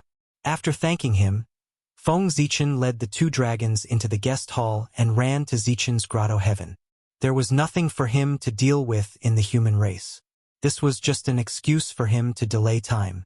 The heavenly court was the closest place to Zhouxing. It was very beneficial to Feng Zichen, so he had to go. However, if he swaggered in like this, he would probably be killed by the demon immortals guarding the gate as soon as he arrived at the southern heaven gate with his Emperor Star power. Therefore, Feng Zichen planned on disguising himself, concealing this purple star stellar power in his body. Arriving at Zichen's grotto heaven, Feng Zichen sat down cross-legged and took out the incense qi that he had accumulated over the years. Since he returned to the human race, he had taken back his divine Tao incarnation and turned it back into a cloud of incense qi. After thinking for a moment, Feng Zichen summoned the Swerin lamp and burned it at the incense qi. The torch fire was not blazing. On the contrary, it was just a small flame that emitted a faint glow. However, when the torch fire came into contact with the incense qi, it ignited the entire cloud of incense qi. A single spark could start a prairie fire. Although the torch fire was just a small flame, it was the fire of the human Tao, an inextinguishable fire. There was nothing in the world that could not be burned. Sizzle, sizzle. Under the burning of the torch fire, wisps of 7-colored mist flew out from the incense qi and floated in all directions. The 7-colored mist was illusory and hazy, emitting the feelings of joy, anger, sorrow, fear, love, evil, and desire, triggering all kinds of emotions in Feng Zichen. In an instant, Feng Zichen's thoughts flew in a mess, and his eyes gradually glazed over. At this moment, the Hongmeng Dao seal flickered continuously, waking him up. Coming back to his senses, Feng Zichen broke out in cold sweat. He hurriedly raised the chaos bead and kept the 7-colored mist inside, not daring to let it get close to him again. This 7-colored mist was the qi of the 7 emotions and 6 desires, and it was the most chaotic. As the saying went, the 7 emotions hurt the spirit, and the 6 desires confused the heart. As a matter of fact, Feng Zichen was careless and almost fell in. All sentient beings had the 7 emotions and 6 desires, giving birth to thousands of thoughts, and the incense chi was formed from the thoughts of sentient beings. These thoughts, whether good or evil, blessing or curse, prayer or complaint, no matter good or bad, they were all born from the 7 emotions and 6 desires, and together, they formed the incense chi. Therefore, other than the pure faith, the incense chi also contained a large amount of distracting thoughts of sentient beings. Using the incense chi for a long period of time to cultivate would cause one's mind to be unstable, and it would be easy for one to go berserk. This was the reason why the incense chi was said to be poisonous. Feng Zichen originally only planned to purify the incense chi and cultivate a fake yuanshin. He did not expect torch fire to be able to purify the distracting thoughts of sentient beings. This was really an unexpected surprise. A few months later, the distracting thoughts of sentient beings in the incense chi were completely purified by torch fire, leaving only a pure ball of essence floating in the air. This was a crystal-like object. It was filled with a sense of beauty, as if it was the most beautiful thing in the world. It did not have any attributes, but it could be transformed into any attribute. It was really a magical object. Holding it in his hand, Feng Zichen understood its essence. It was formed from the essence of sentient beings. It contained unimaginable power. It could turn the impossible into the possible, distort the rules, and create things out of nothing. As long as there were enough incense crystals, it could create all kinds of postnatal objects, even life. He reached out his hand, and the incense crystal was ignited.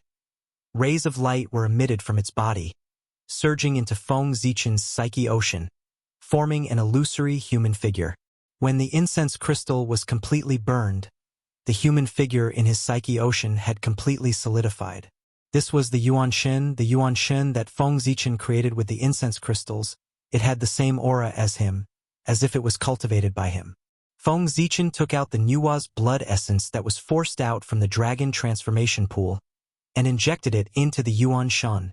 A ray of light of creation flashed, and the Yuan Shun turned into the shape of a human with a dragon tail, exuding a rich chi of creation, completely covering the power of the Z-Wei star.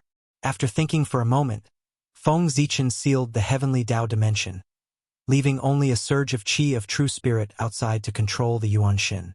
With this, no one would be able to see the connection between him and the Z-Wei star.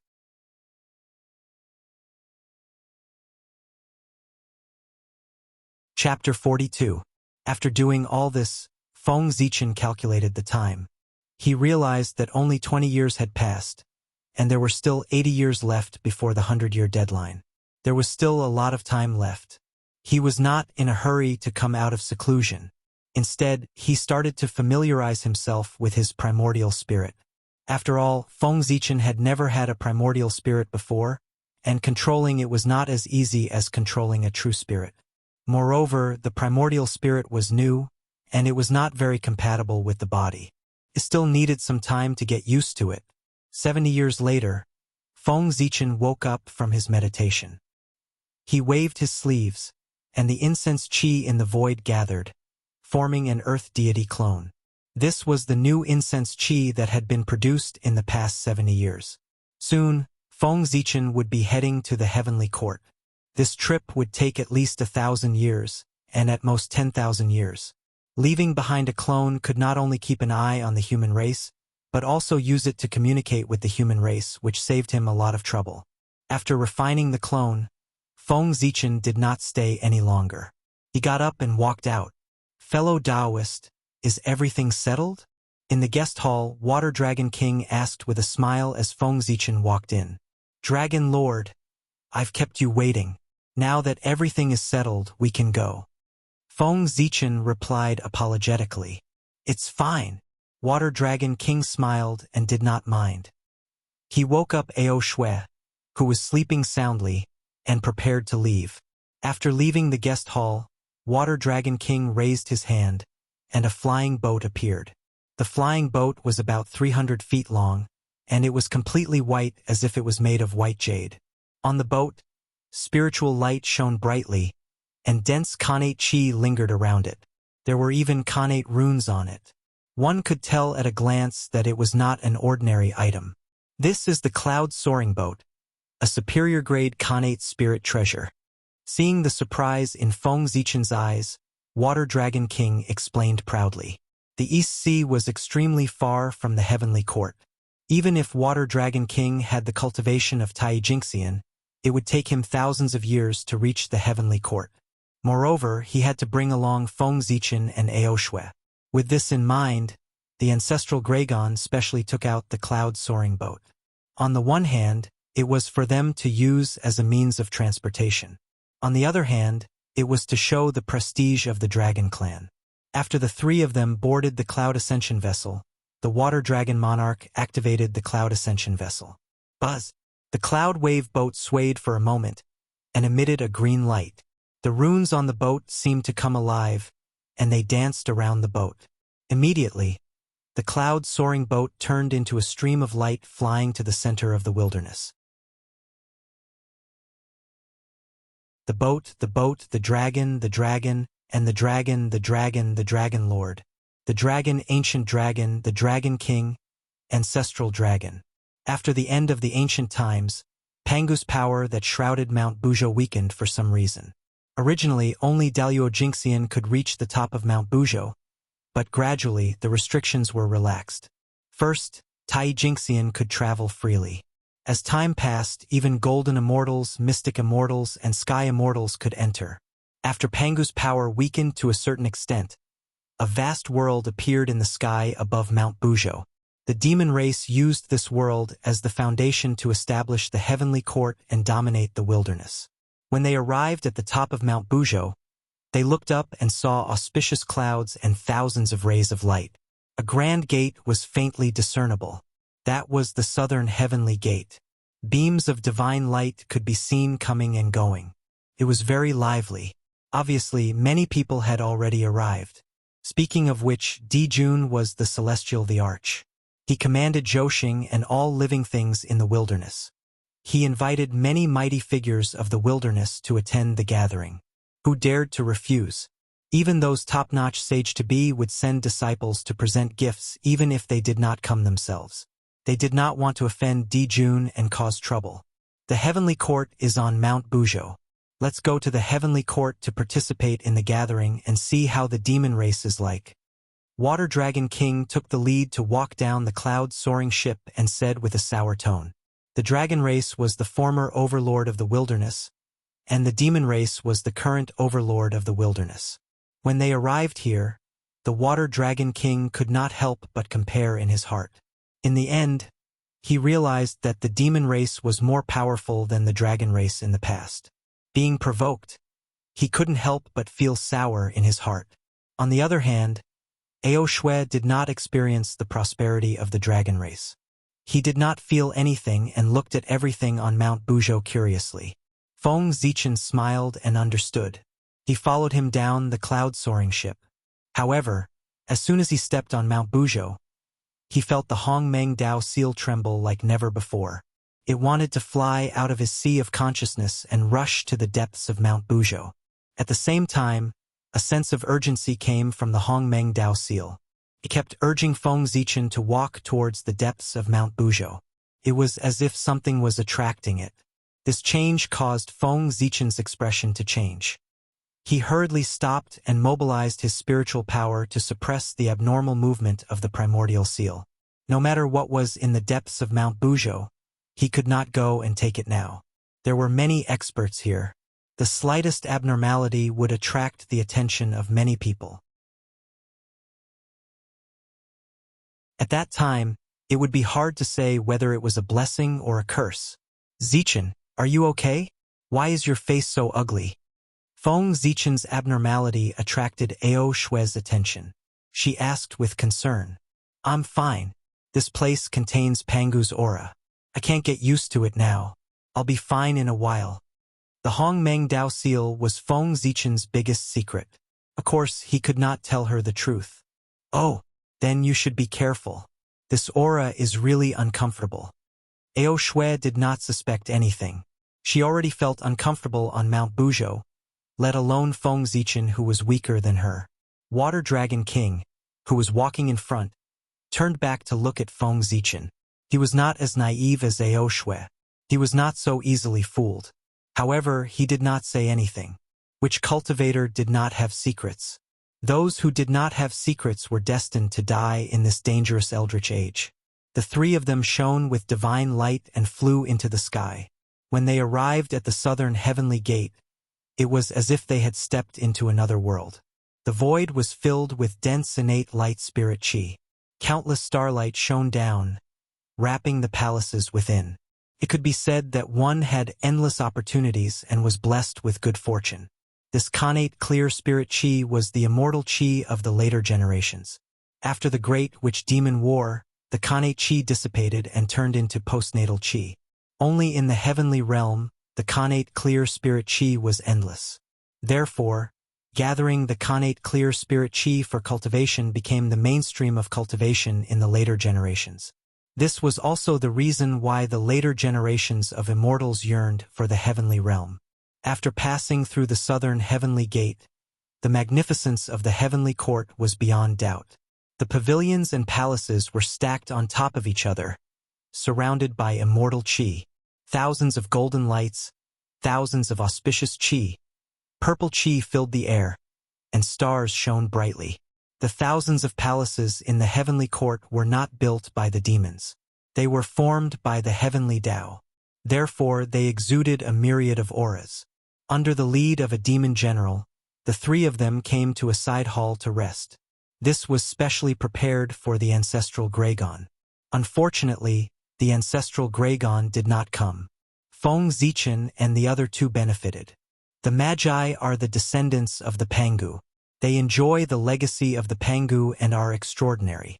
The reason why the demons can compete with them is because they have the backing of this place. In the side hall, Water Dragon King told the two of them about the secrets of the Eldritch Age.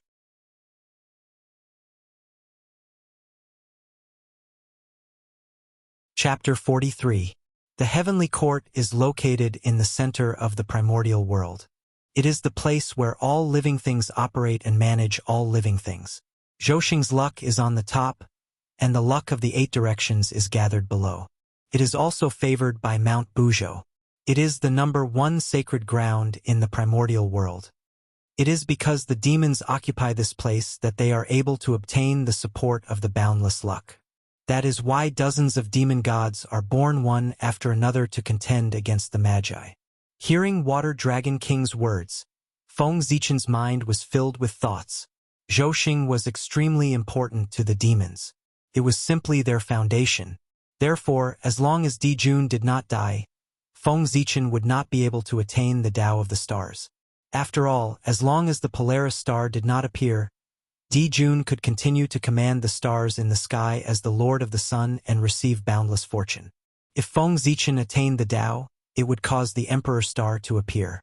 Zhouxing would spontaneously move closer to the Emperor Star and withdraw its luck to the Emperor Star. How could Di Jun not be angry when the strength of the demons was greatly reduced?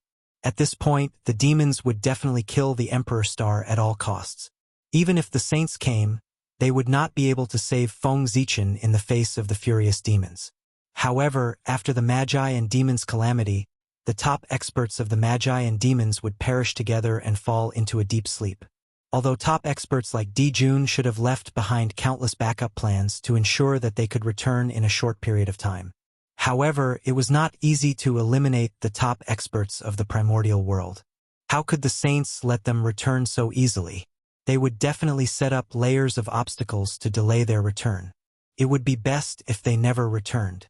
At that time, it would be Feng Zichen's chance to attain the Tao. A few years later, Ao Shui and Water Dragon King went to the Lingshao Hall to participate in the meeting. Feng Zichen had a problem with his body and stayed in seclusion in the hall. This was not his excuse. There was really something wrong with his body. Ever since he came to the heavenly court, Feng Zichen felt that there was something calling out to him in the boundless starry sky, causing him to feel uneasy. Ao Shui and Water Dragon King noticed his abnormal mood and were worried about his health, so they let him rest here. As for the thing that was calling out to him, Feng Zichen initially thought that it was the North Star. But after thinking about it, he rejected the idea. Within the space of the heavenly Tao, the true spirit was connected to the Emperor Star. If the Emperor's star wanted to call out to him, it could have directly sent down a strand of starlight from the heavenly Tao space. There was no need to go through so much trouble. However, the boundless starry sky was an important place for the demon race and was isolated by the heavens. Without Di Jun's permission, no one was allowed to enter. Even if Feng Zichen wanted to explore the starry sky, he did not have the ability to break through the sky screen. But if he didn't investigate, that thing would keep calling out to Feng Zichen, making it impossible for him to calm down. Just like that, Feng Zichen, who had been in seclusion for several months, couldn't help but come out.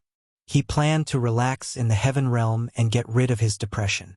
As the center of the primordial world, the heaven realm was huge. It was countless times larger than the major kiliacosm created by the saints. The heavenly court was located in the center of the heaven realm and occupied an extremely small part. Unlike the 33 levels of heaven in the future, the heaven realm had not been affected by the battle between the shamans and demons and had not been destroyed. It was still a whole and was divided into 9 fields. There were 9 fields in the sky which were called the center and 4 corners. The center was called June Sky, the east was called Song Sky, the northeast was called Change Sky, the north was called Shen Sky, the northwest was called Yu Sky, the west was called Hao Sky, the southwest was called Zhu Sky, the south was called Yen Sky, and the southeast was called Yang Sky. As Di Jun ruled over the Great Sky, the Heavenly Court Conference was held in the Great Sky. Feng Zichen was currently in the Great Sky. After leaving the Heavenly Court, Feng Zichen casually found a direction and began to fly aimlessly. Now that the mighty figures of the primordial world were gathered in the heavenly court, who would dare to cause trouble in the heaven realm? Thus, the defenses in the heaven realm were a little lax. Feng Zichen flew in the great sky for many years and no one came to check. On this day, Feng Zichen, who had been flying for an unknown period of time, suddenly felt the clear spirit chi around him turn into clear spirit chi. Only then did he realize that he had left the central great sky and arrived in the eastern heaven. Back when the demon race established the heavenly court, the demons were led by Di Jun and respected him as the heavenly emperor, who was in charge of the heaven realm. They respected Fuxi as Emperor Shi, who was in charge of the eastern heaven. They respected Tai Yi as the east emperor, who was in charge of the yang sky in the southeast. They respected Kuan Pang as the demon master, who was in charge of the Shen sky in the north. The eastern heaven was Fuxi's territory. Stopping in his tracks, Feng Zichen sized up his surroundings. Only then did he realize that this was not the heaven realm but the place where the heaven realm and the great sky intersected. He was delighted. At the place where the 9 heavens intersected, the Khanate Chi was chaotic, causing the sky to be unable to cover this place. Thus, there was no sky barrier here and one could directly face Zhousing. Normally, there would definitely be heavy guards here and no outsiders would be allowed to take half a step closer. But at this moment, all the demon gods of the heaven realm were heading to the Lingshao Hall to participate in the banquet. As a result, the heavenly court's defenses were lax, allowing Feng Zichen to barge in by accident. Feng Zichen looked up and saw the starry sea shining brightly with thousands of stars shining on it. 365 stars exploded with dazzling radiance. These 365 stars were not formed by Pangu's hair, but by the spirit of Pangu's acupoints. They corresponded to the earth spirit acupoints. Thus, it had supreme power and was the main star of the primordial world. However, in the center of the stars where the Emperor star was, it was enveloped by endless Khanate Tao patterns, causing the Emperor star to disappear from the starry sky. If not for Feng Zichen being connected to the Emperor star, he would not have been able to discover its existence under the cover of the Khanate Tao patterns. This was the formation set up by Di Jun, isolating the Emperor star in the void.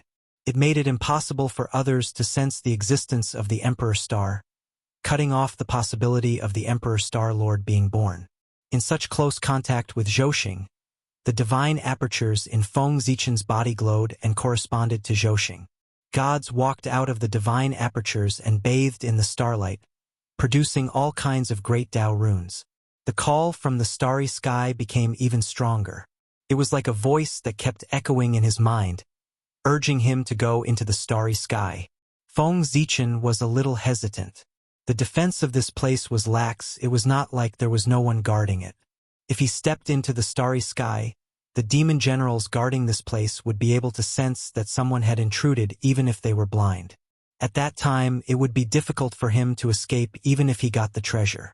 While Feng Zichen was still weighing the pros and cons, the treasure in the starry sky could not wait any longer. Seeing that he had not stepped into the starry sky, it swept up a stream of Khanate star origin chi and flew towards him. Seeing a stream of light flying towards him, Feng Zichen subconsciously caught it. He felt something warm in his hand. Looking down, he saw a pearl wrapped in a stream of innate star origin chi, spinning in his hand. Oh no! Seeing this pearl, Feng Zichen realized what had happened. He roared in his heart and turned to run. He did not even have time to check the origin of the pearl.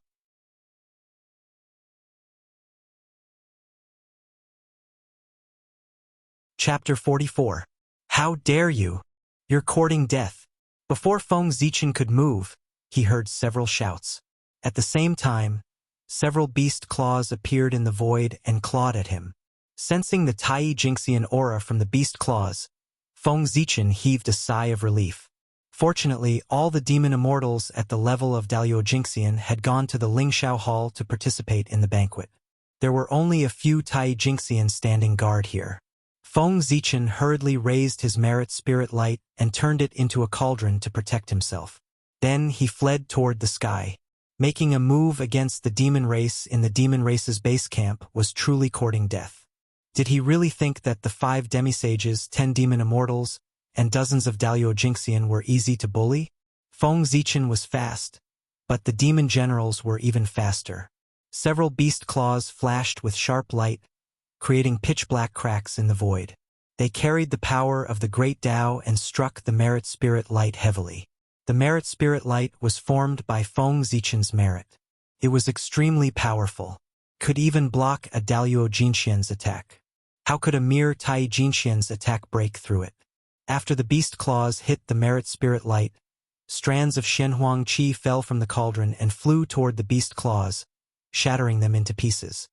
Merit spirit light. What a rich merit spirit light. Who is this person? He actually has so much merit spirit light?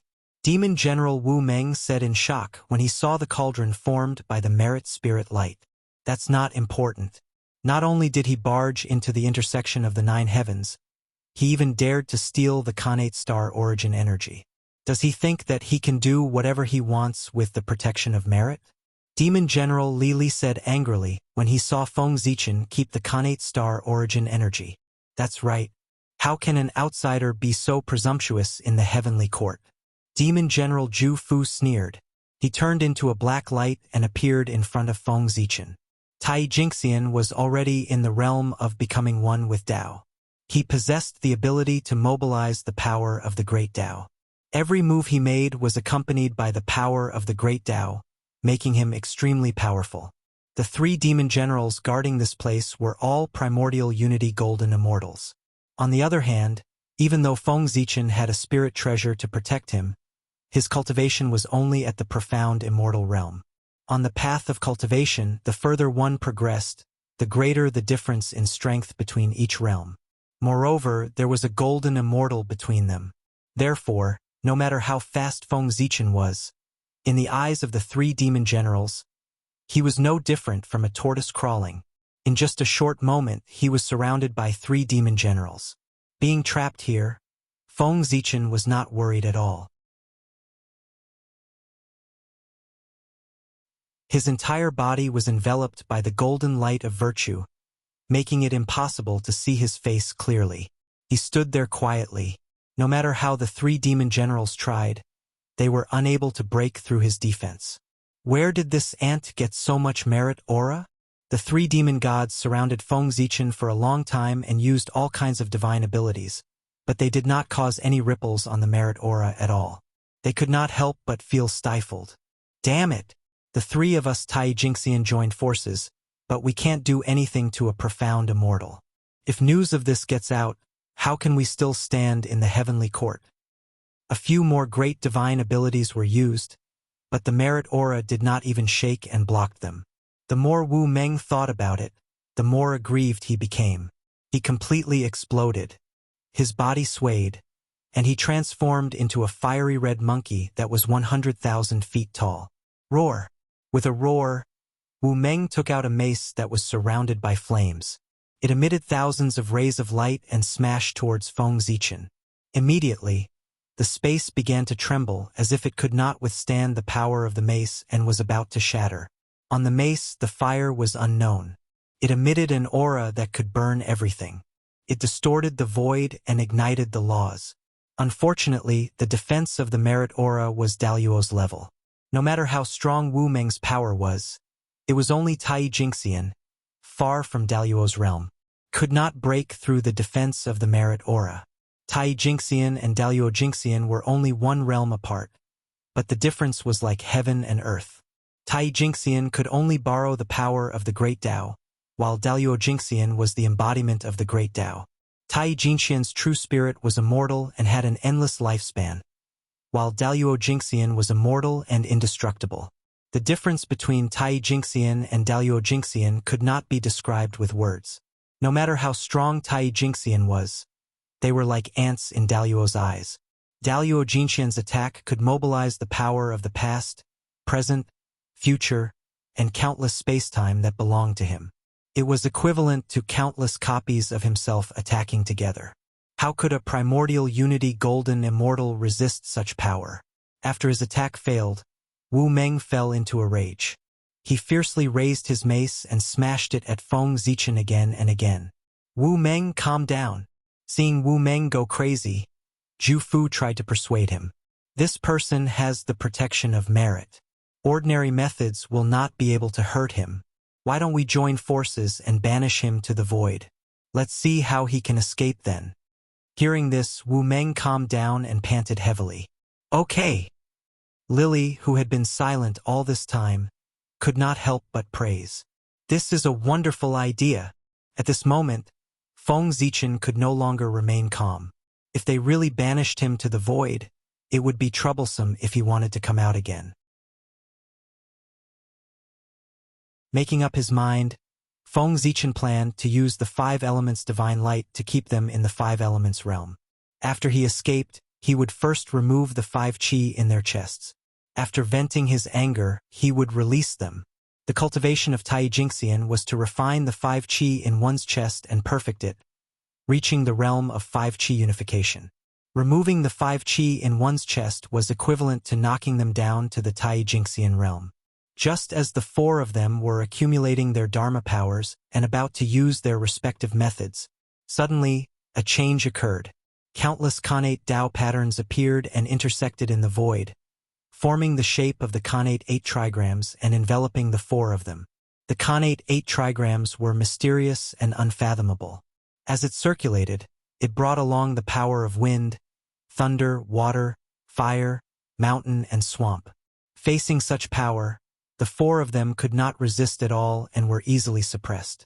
The commotion here had alarmed Fuxi, who was resting in the Shi Palace. "Greetings, Your Majesty Emperor Shi." Although Fuxi had not appeared, the connate 8 trigrams was his symbol. It was unique in the primordial world. Therefore, when they saw the connate 8 trigrams appear, the 3 demon generals hurriedly bowed. "Rise. This person is related to me. You don't have to bother about him."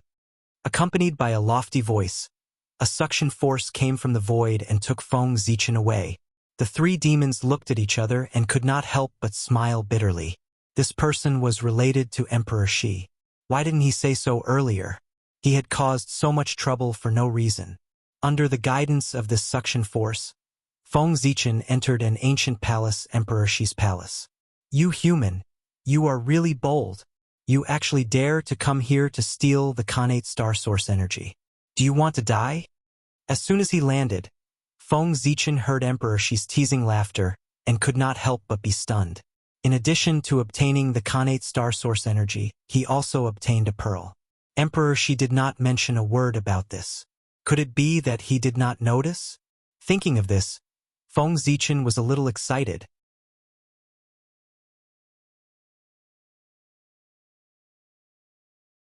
Chapter 45. Who was Fuxi? He was a master of the Khanate 8 trigrams and was famous for his deduction skills. In the entire primordial world, Fuxi might not even be in the top 10. But in terms of deduction skills, Fuxi was definitely in the top 3. Even the sages would not dare to say that they could beat him in this aspect. Even if Fuxi had not reached the heights he would reach in the future, he had the strength of a late-stage sage to be. He was an existence that Feng Zichen could not imagine. But now, the pearl had appeared right under his nose, and he had not noticed.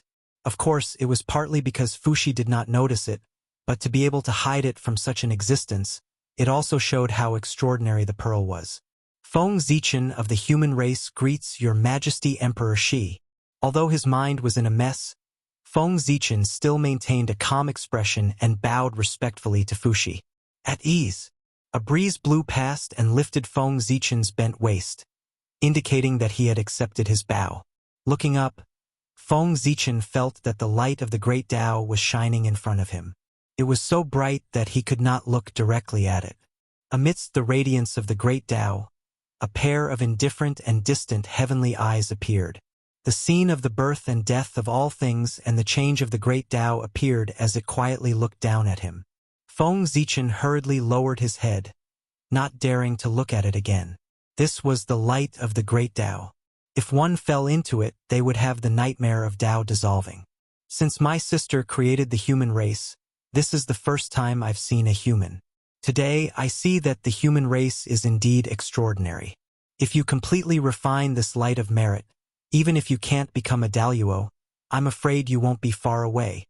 After a while, Fuxi said with emotion, Your Majesty, you must be joking. How can the cultivation level formed by the power of merit compare to the cultivation level obtained through hard work? That's right. No matter how good the merit is, it can only increase one's cultivation level and not one's strength. In the primordial world, strength is the most important thing. Fuxi nodded, very satisfied with Feng Zichen's answer. Thank you for your advice, Your Majesty. Feng Zichen thanked him. Fuxi said so much because he was afraid that Meng Qi would use the power of merit to increase his cultivation level and ruin his own cultivation path. The reason why he brought up the matter of merit was to remind him. Feng Zichen naturally wanted to thank him. The qi of merit had endless magical uses. Not only could it be used to refine weapons, it could also be used to increase one's cultivation.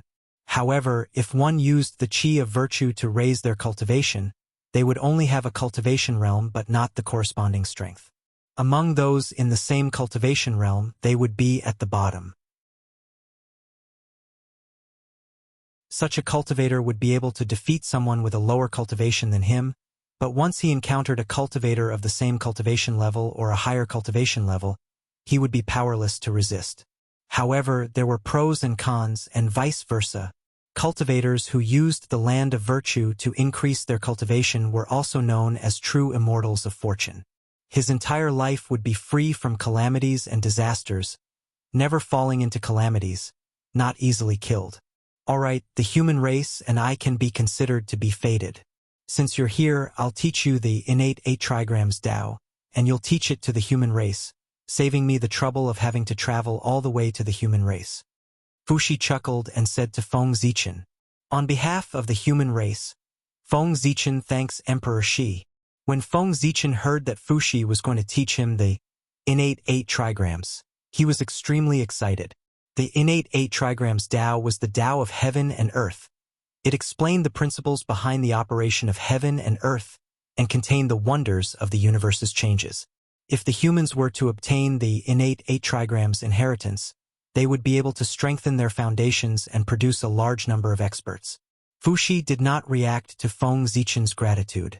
If it weren't for the fact that the human race was created by Nuwa, she wouldn't even look at a postnatal race like the human race, let alone pass down the innate 8 trigrams. After all, he was Emperor Shi of the Heavenly Court, a top-notch great divine ability cultivator of the primordial world. Then, Fuxi started chanting the incantations of the Tao of the innate 8 trigrams. Taiji gives birth to Yin and Yang give birth to the 4 symbols, and the 4 symbols give birth to the 8 trigrams.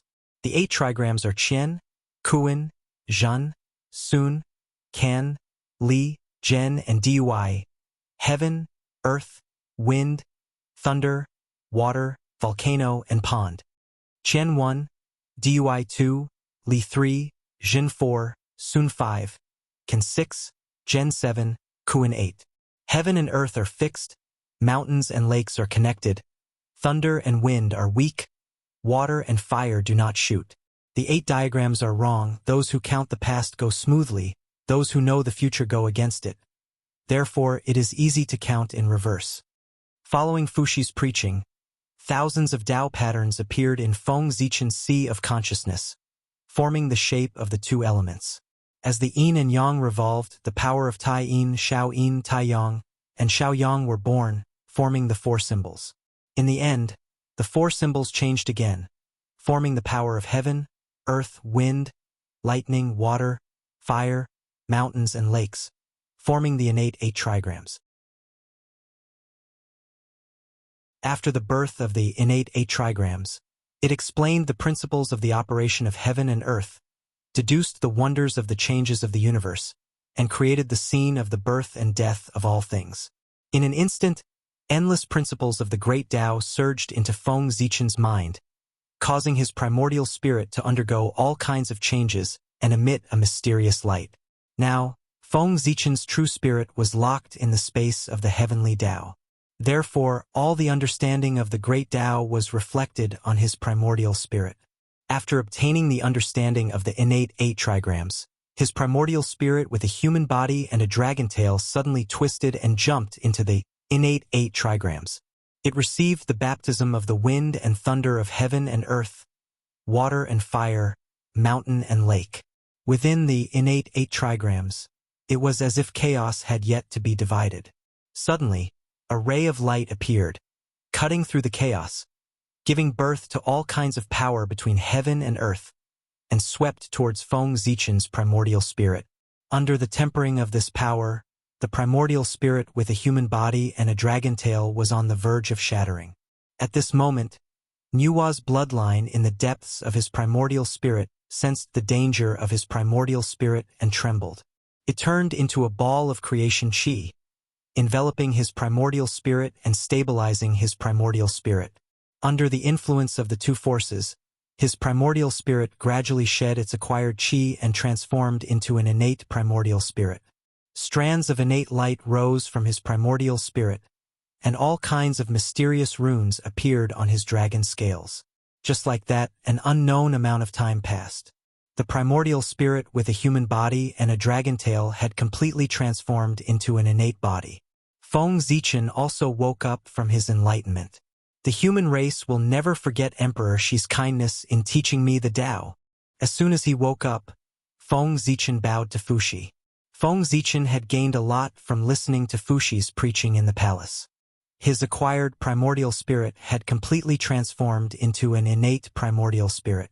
His realm had also risen from mid-stage mystic immortal to perfected mystic immortal.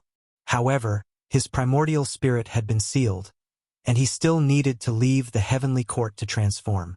No need for formalities. Fuxi replied indifferently and waved his hand at Feng Zichen. Your fate with me has come to an end. You may leave. Feng Zichen wanted to continue speaking, but he felt a boundless force and then lost consciousness. So powerful! When he woke up again, Feng Zichen realized that he was already in Great Sky's palace. The might of a quasi-sage was truly incredible. He walked around the palace, but he didn't see Ao Shui and Water Dragon King. They hadn't returned yet. The Heavenly Court Grand Assembly took at least 1,000 years, and at most 10,000 years. Only 500 years had passed, so it was normal that they hadn't returned. With that thought, Feng Zichen took out the pearl he had obtained from the starry sky. He wanted to see what kind of treasure this was that it could hide from Fuxi's senses. After imprinting his consciousness on the pearl and obtaining its information, Feng Zichen frowned.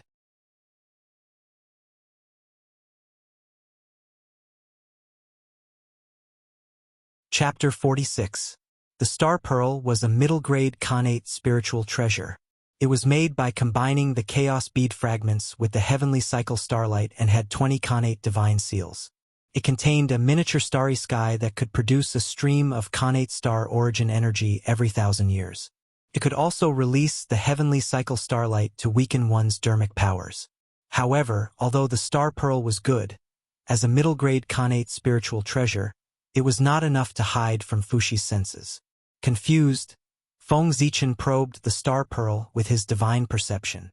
Inside the star pearl, in the center of the vast starry sky, there was a divine tree that took root and draped down strands of star chi.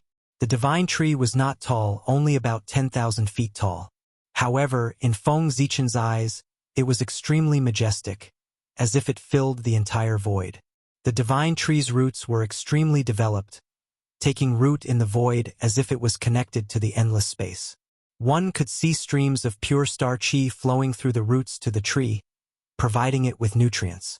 Among the countless tiny roots, there were 365 huge roots that were particularly eye-catching. From the star chi they absorbed, Feng Zichen sensed the aura of the eldritch star. The divine tree's roots crossed the layers of void and took root in the countless stars of the eldritch star. It absorbed the origin energy from the stars of the eldritch star to strengthen itself. This is the connate star tree? Looking at the divine tree, Feng Zichen was pleasantly surprised. This was a supreme-grade connate spiritual root. No wonder Fushi could not detect the star pearl. Turned out that the tree was hidden inside. As a supreme-grade connate spiritual root, the connate star tree's essence was comparable to that of a presage. In addition, the connate spiritual root had the ability to isolate itself from the heavens. Unless it was faded, no one could detect it. Although Fushi was strong, he was not as strong as the later generations. Naturally, he could not detect it. He did not expect to gain so much from his visit to the heavenly courts. With this tree, the strength of the human race could be further improved. With that thought, Feng Zichen quickly sat down cross-legged and moved the connate star tree into the chaos bead. Then, his primordial spirit entered the chaos bead and started refining the connate star tree with the help of the chaos chi inside. As long as he did not refine such a treasure, there was no risk of losing it. Therefore, it was better to refine it as soon as possible. Spiritual roots like the innate star tree were of extremely high quality. As soon as he took human form, his cultivation base was already at the level of a half-saint, which made him even more talented than the other innate gods. Therefore, supreme-grade connate spirit roots were suppressed by the heavenly Tao. Not to mention transforming into a human form, even gaining sentience was extremely difficult. Throughout the entire untainted world, most of the supreme-grade connate spiritual roots that appeared in the world fell into the hands of the top great divine powers of the untainted world. It was refined by him to suppress his own destiny. Only the connate Bodhi tree was able to materialize with the help of Taoist Jia-in. This person was Taoist Kundi, one of the 6 sages in the future. From this, it could be seen how heaven-defying the aptitude of an innate spiritual root was. Without sentience, refining the connate stellar tree was much easier than refining connate numinous treasures. With the help of the chaos chi, Feng Zichen managed to leave his mark on the innate star tree in just 100 years. As the connate star tree came under Feng Zichen's control, a memory from the chaos era flowed into Feng Zichen's mind. In the chaos, a terrifying battle broke out. The 3,000 demon gods used all kinds of great Tao techniques and attacked Pangu together. Pangu stood on the chaos green lotus, which emitted a dazzling green light and blocked all the divine techniques. Then, he swung his giant axe and hacked at the chaos demon gods. A beam of axe light broke through the chaos, divided the yin and yang, and evolved into all things. Several chaos demon gods were hit by the axe light. Their true spirits collapsed and their bodies collapsed, fusing into the new world. One of the demon gods that was wrapped in starlight flew out a ball of origin and fell into the starry sky when his body was destroyed. Not long after, the chaos era was created. Pangu transformed into all things and Zhouxing was born. At this time, the chaos demon god's origin appeared in the starry sky. He took the opportunity to plunder Zhouxing's origin and strengthen himself. He wanted to transform into an innate god and descend into the Chaos era. Suddenly, a beam of axe light appeared out of nowhere and slashed into the starry sky. Pangu! A sorrowful roar sounded. The star demon god's consciousness was wiped out. Only a ball of demon god's origin was left, fusing with Zhouxing's origin, turning into a seed and hiding in the starry sky. The scene ended here. After sealing the memories in the depths of his spiritual ocean, Feng Zichen let out a long sigh of relief. Watching a battle at the level of Daluo was a great opportunity accompanied by great danger. The slightest carelessness could lead to Dao destruction. Therefore, every time Feng Zichen watched a battle at this level, he only took a cursory glance and did not dare to delve too deeply into it. After transmitting the memories of the Chaos era, the Khanate star tree shook. Countless inheritances of the Tao of stars emerged from it and surged towards Feng Zichen. These inheritances included not only the Tao of Zhouxing of the Chaos era, but also the Tao of stars of the star demon god. For a moment, Feng Zichen was completely attracted by the Tao of stars and fell into a state of enlightenment. In the blink of an eye, thousands of years had passed. I didn't expect the Khanate star tree to be formed by the star demon god and Zhouxing's origin. Contains the Tao of stars. What a pleasant surprise. Waking up from his meditation, Feng Zichen's face was full of joy. After refining the Khanate star tree, its various functions and origins automatically appeared in Feng Zichen's mind. The Khanate star tree could absorb the endless power of the stars and carry a trace of Zhouxing's luck. Obtaining it could strengthen one's own luck and conceal one's fate. Every one Yuan Hui, 365 star fruits would be born, corresponding to the Chaos era's main star. As long as one ate the star fruits, they could transform into the star body of the corresponding star and mobilize part of the star's power. Unfortunately, the Khanate star tree was only a seedling now. Could not do anything except strengthen one's own luck. Even so, Feng Zichen was still very satisfied. Not to mention the value of the supreme-grade Khanate spiritual root. Just the inheritance of the Tao of stars made this trip worth it. Moreover, there were so many more gains. With a wave of his hand, Zichen's sword appeared in his hand. Then, he took out the remaining star origin from the star bead after it was devoured by the chaos bead and inserted it into Zichen's sword. After absorbing the star origin, Zichen's sword was further improved. Zhouxing's shadow appeared on the sword, and the Khanate spiritual light shone brighter. Seeing this, Feng Zichen nodded in satisfaction. With the Zhouxing's shadow, Zichen's sword finally had the aura of an emperor's sword. Zichen, are you feeling better? Feng Zichen was about to test the power of Zichen's sword when Ao Shue's voice came from outside the hall, which made him stop what he was doing. He got up and walked out. I've been in seclusion for a while. I've made some gains. I'm fine now. Feng Zichen replied as he came to Ao Shue. Wow, you've broken through? How did you do it so quickly? Ao Shue was surprised to see that not only had Feng Zichen recovered, but his cultivation had also improved.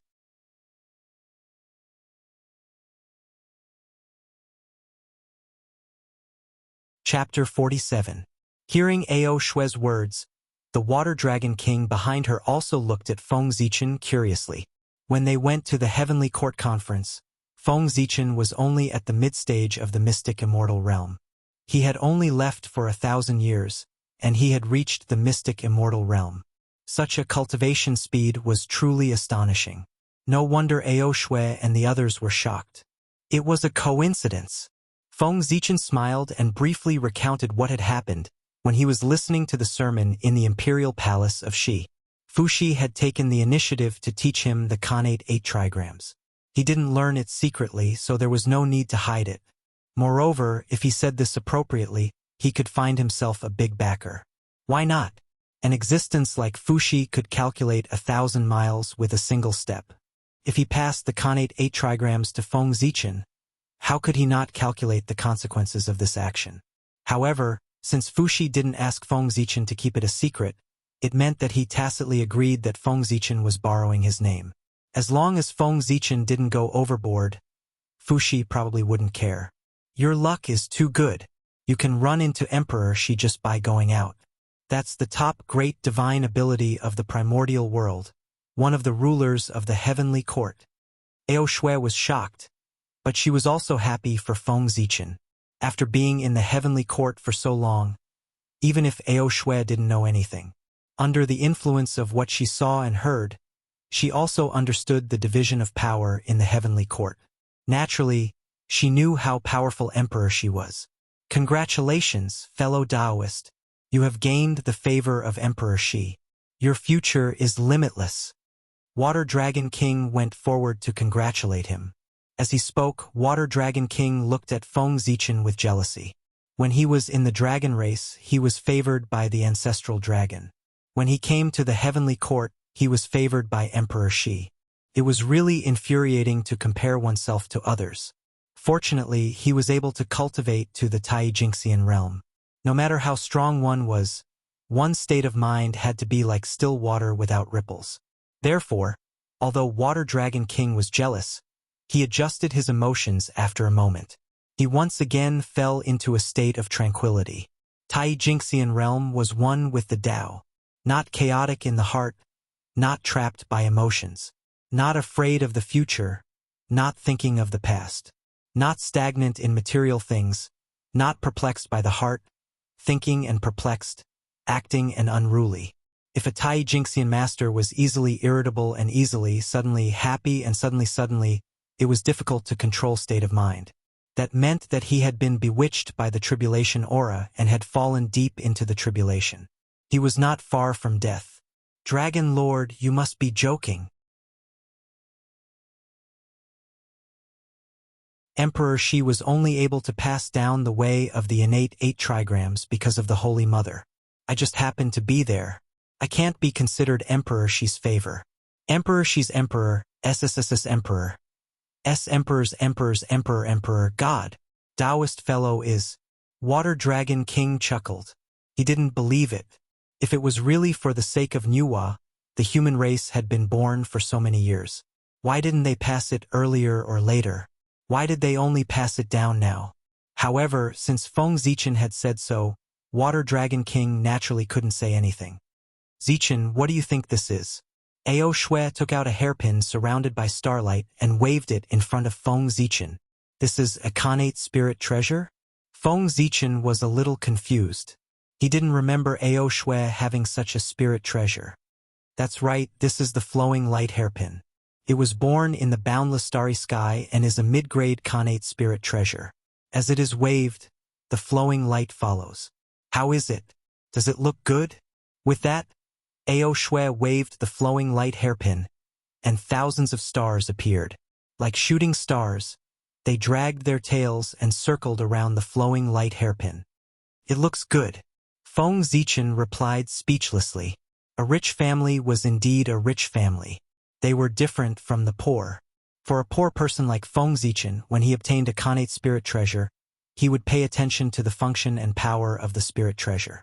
However, Ao Shui didn't pay attention to the function or power of the Khanate spirit treasure. She judged it based on its beauty and ugliness. Couldn't be compared. It really couldn't be compared. This is the gift that the Heavenly Emperor gave me when I met him in the Lingshao Hall. After showing off the flowing light hairpin for a while, Ao Shui remembered to explain the origin of the spirit treasure to Feng Zichen. Ao Shui was the granddaughter of the ancestral dragon and represented him. Naturally, Di Jun had to meet her personally to show the demon race's etiquette. At the same time, the ancestral dragon didn't come himself and sent Ao Shui.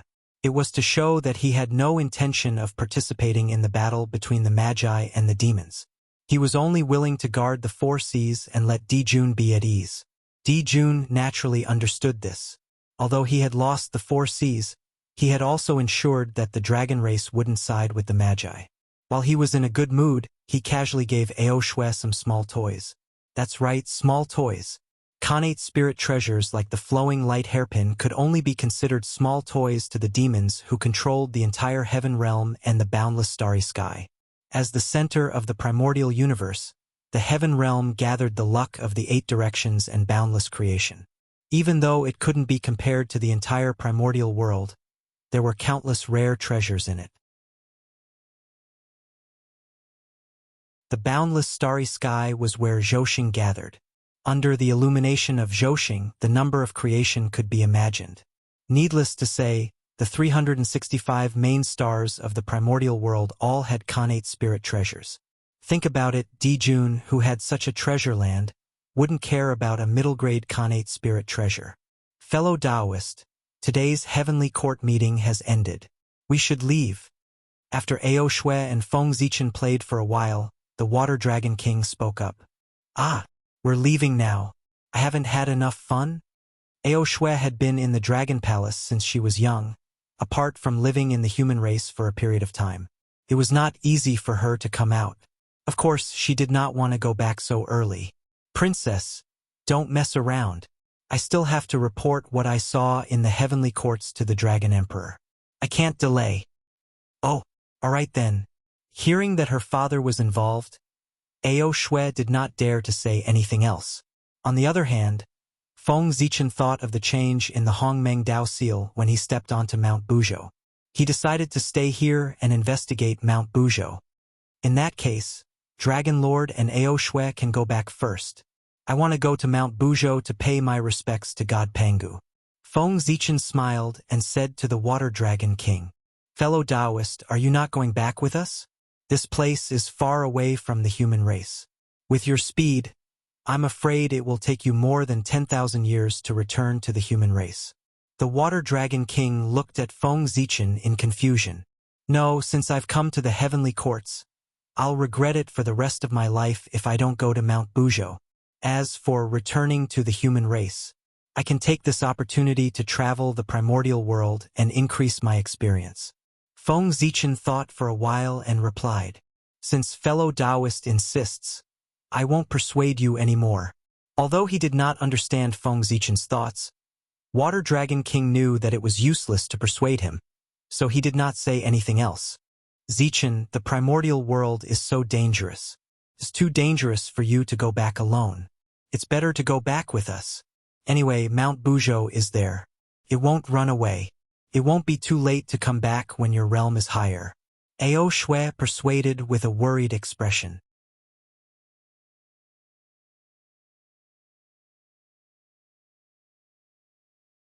Chapter 48. Don't worry. I have the merit spirit aura to protect me. Even if a golden immortal of the great all-embracing heaven comes, I can still hold my own, Feng Zichen said to Ao Shui as the merit spirit aura rose. All right then. Remember to inform me when you return to the human race so that I can rest assured. Ao Shui replied reluctantly. She knew about the defensive power of the light of merit. This kind of ability that was completely condensed from the chi of merit could be said to be the most extravagant ability in the Eldritch world. This power was naturally extraordinary. Fellow cultivator, farewell. In front of the southern heavenly gate, Feng Zichen waved goodbye to the Water Dragon King and Ao Shui before walking towards Mount Buzhou. Buzz, just like last time. The moment Feng Zichen stepped onto Mount Buzhou, the Hongmeng Dao seal started to vibrate violently. If not for the fact that he had completely refined the Hongmeng Dao seal, he would have flown straight into the depths of Mount Buzhou. After suppressing the trembling of the Hongmeng Dao seal, Feng Zichen did not immediately head towards the depths of Mount Buzhou.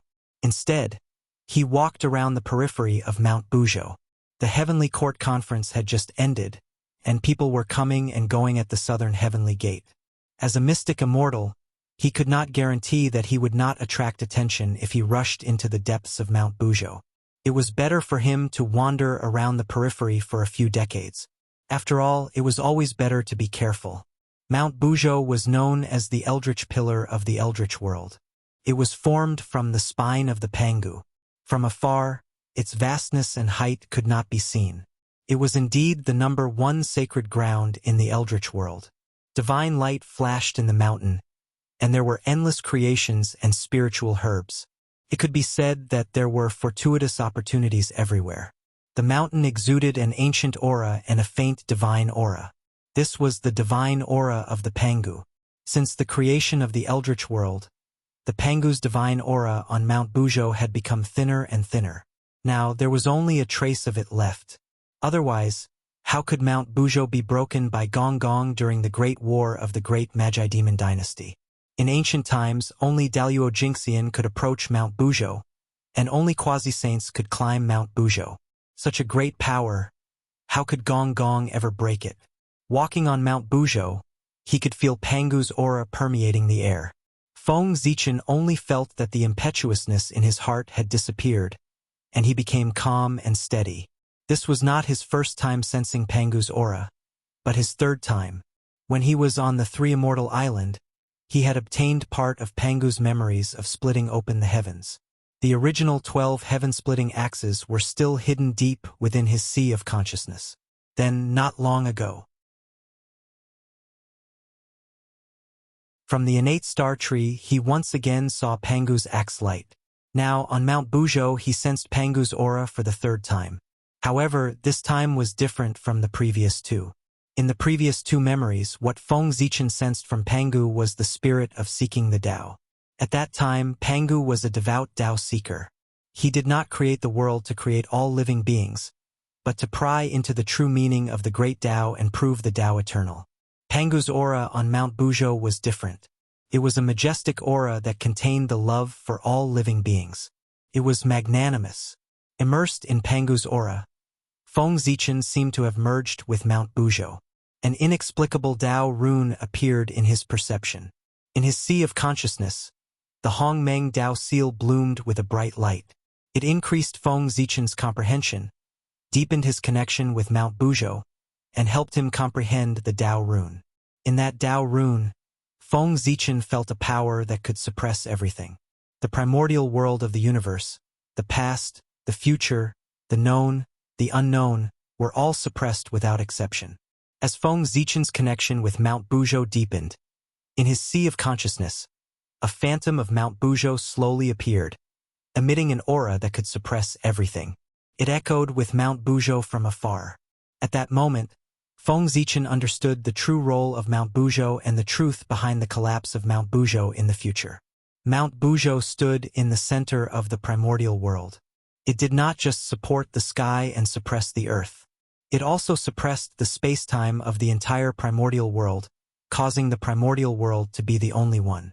The river of space-time flowed endlessly and never flowed backward. In other words, it was precisely because of the existence of Mount Buzhou that Daluo Jingxian's strongest method, changing the past, was useless. Under its suppression, the space-time of the primordial world stabilized and slowly moved forward. It made Daluo Jingxian unable to reverse the flow of time and change the past.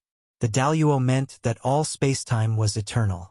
The golden immortal meant that all space-time was indestructible. The Daluo Jingxian was an immortal who was unfettered and indestructible in all space-time. The Daluo Jingxian could see through everything. The boundless world could see the past, present, and future with his eyes. He could gather and disperse. He could not be worn down by all tribulations. He could transcend fate and travel through space-time. He existed with the heavens and the Tao. In front of the Daluo Jingxian, space-time was like a toy that they could play with. The past and the future had no secrets in their eyes. They could change them at will. If there was no Mount Buzhou, the primordial world would be in chaos. Today, you were dissatisfied with this history and changed it. Tomorrow, you were dissatisfied with that history and changed it. The entire primordial world was in a mess. At that moment, Feng Zichen found the answer to his doubts for many years. Since the Daluo Jingxian was so strong, wouldn't the existence of the first Daluo Jingxian be invincible? His power covered countless space-time. Why didn't he change history and make the primordial world the only Daluo Jingxian? In the past, Feng Zichen did not understand. Now he understood. It was not that he was unwilling, but that he could not. He could vaguely see a towering divine mountain in the center of the river of spacetime. It made the past irreversible and unchangeable. Therefore, although the existence of Mount Buzhou was beneficial to all living beings in the primordial world, it restricted the Daluo Jingxian and prevented him from unleashing his full strength. As a result, it naturally caused the dissatisfaction of the Daluo Jingxian in the primordial world. It would bury a hidden danger for the collapse of Mount Buzhou in the future. Gong Gong hitting Mount Buzhou was just a catalyst. There must be more masterminds behind it. However, that had nothing to do with the current Feng Zichen. He was immersed in the excitement of obtaining a new mystical ability. The Buzhou seal was obtained by Feng Zichen after he comprehended the Tao runes of Mount Buzhou. Its final achievement was to suppress everything in the world like Mount Buzhou. After coming back to his senses, Feng Zichen calculated with his fingers and realized that this series of changes had only happened in an instant. From the moment he began to comprehend the Tao runes of Mount Buzhou to the end, it had only been the blink of an eye. How wonderful! After sighing, Feng Zichen began to stroll around the periphery of Mount Buzhou. From the end of the ancient times until today, countless people had come to Mount Buzhou to search for treasures. No matter how many creations there were on Mount Buzhou, they could not withstand such consumption. Now, apart from the Khanate treasures hidden in the depths of Mount Buzhou, there were not many things in the periphery.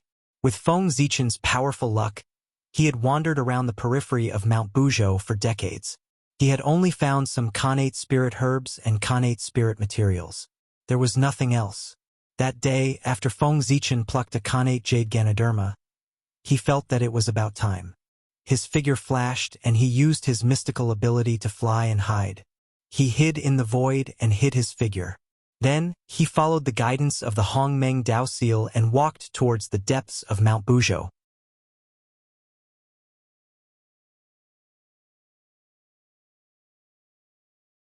Chapter 49.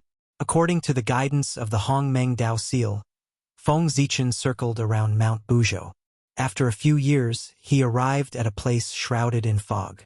Before Feng Zichen could do anything, the Hongmeng Dao seal automatically appeared in front of him. It released rays of purple divine light and landed on the fog-shrouded place. As if it had met its natural enemy, the fog melted like snow under the purple divine light and disappeared without a trace. A valley filled with murderous aura was revealed. In the valley, strange rocks were rugged and weeds grew everywhere. It was a desolate scene.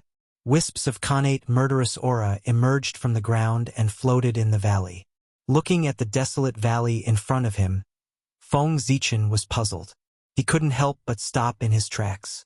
This was Mount Buzhou, formed by the spine of Pangu. It was the most sacred place in the primordial world. Why would there be murderous aura?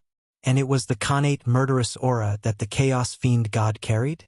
After pondering for a moment, Feng Zichen couldn't think of an answer. He decided to investigate the valley.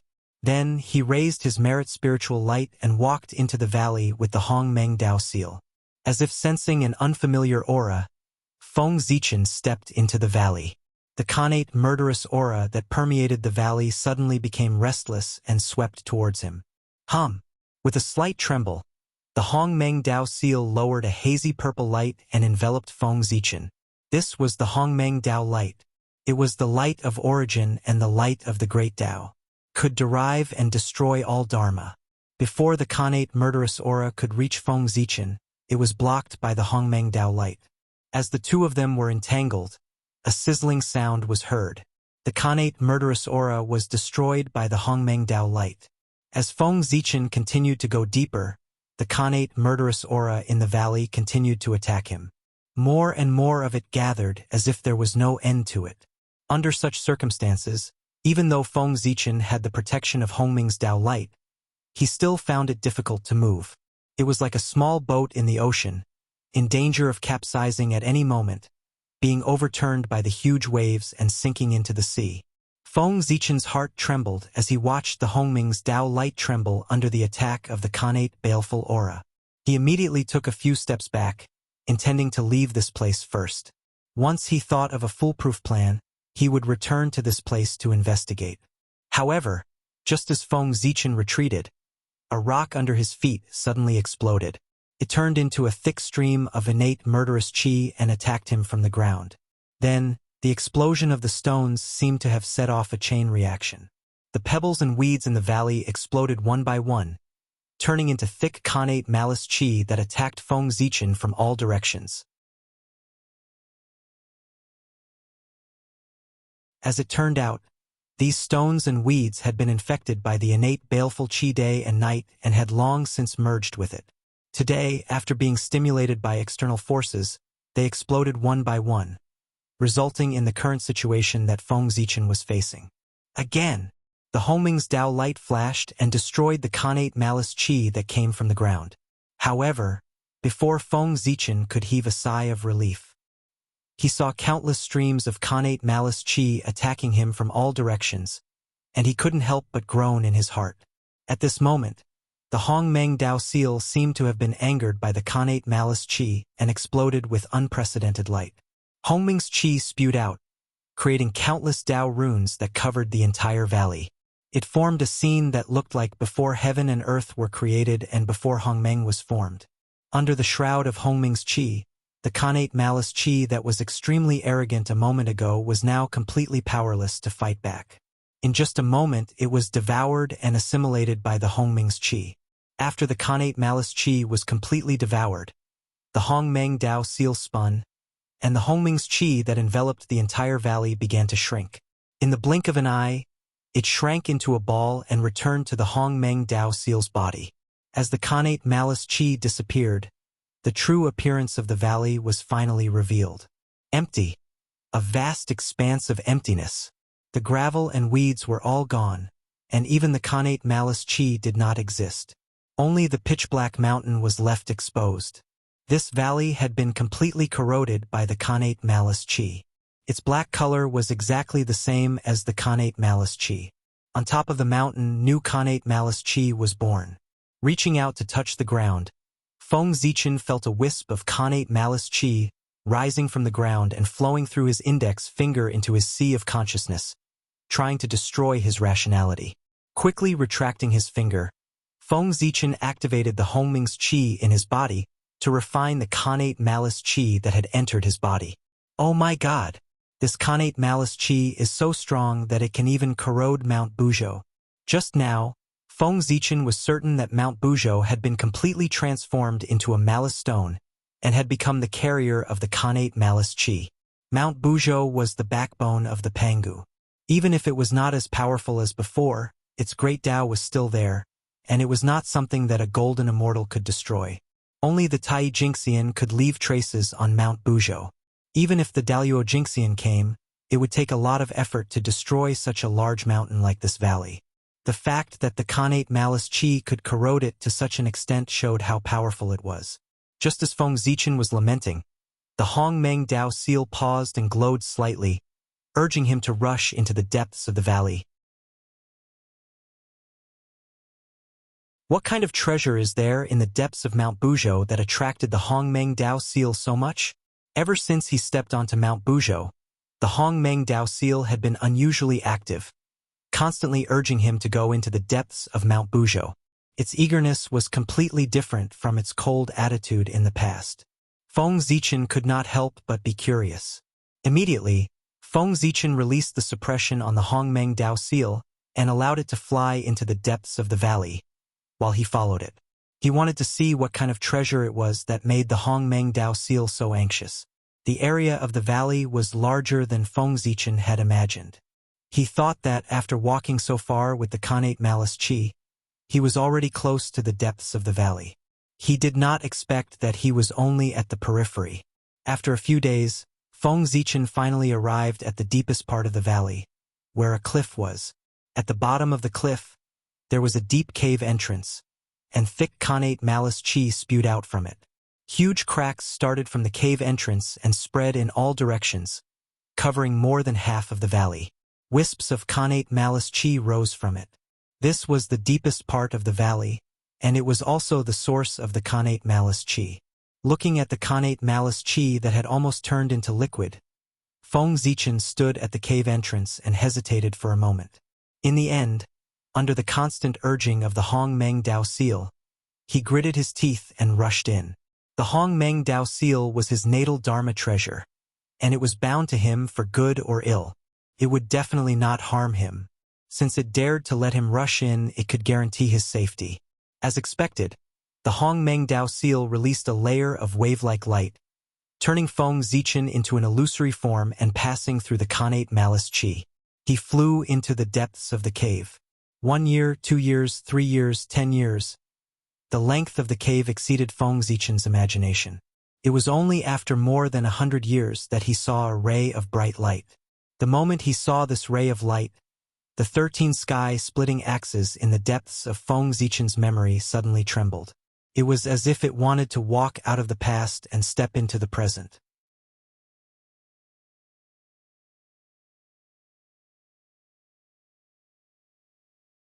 Chapter 50. It was the light that could split the heavens and earth apart. It was the light of the axe that Pangu had swung. Feng Zichen's vision turned black, and he fainted. 13 streaks of axe light had broken through the seal that he had set and appeared in his sea of consciousness. Feng Zichen could not withstand the power of the axe light and fell into a coma.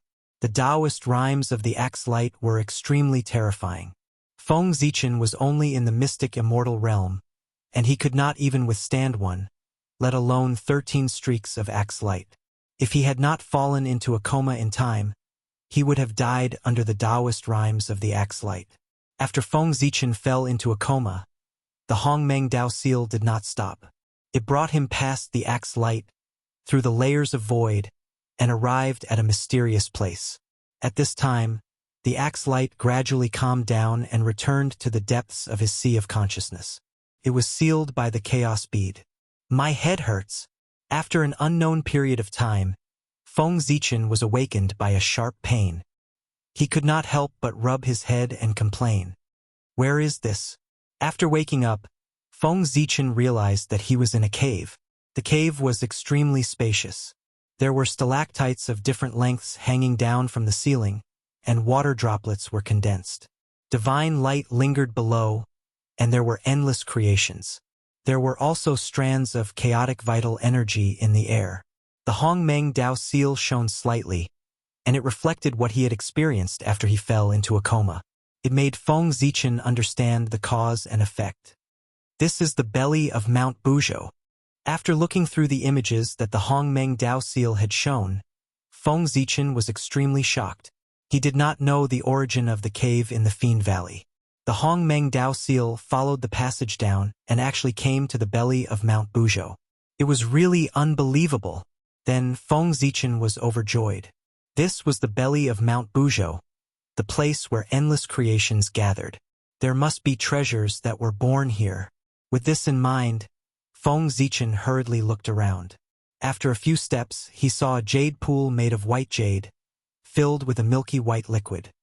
Fortune Origin Liquid. Recognizing the origin of the milky white liquid, Feng Zichen exclaimed and hurriedly ran over. Although the white jade pool was only 3 feet in size, it contained an enormous amount of space. The amount of creation origin liquid inside was simply endless. The fortune origin liquid was formed from the essence of the earth. It contained boundless vitality and could revive the dead.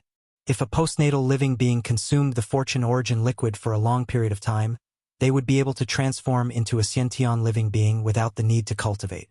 Such supreme treasures were rare even in the great desolate Aeon. Unexpectedly, there were so many here.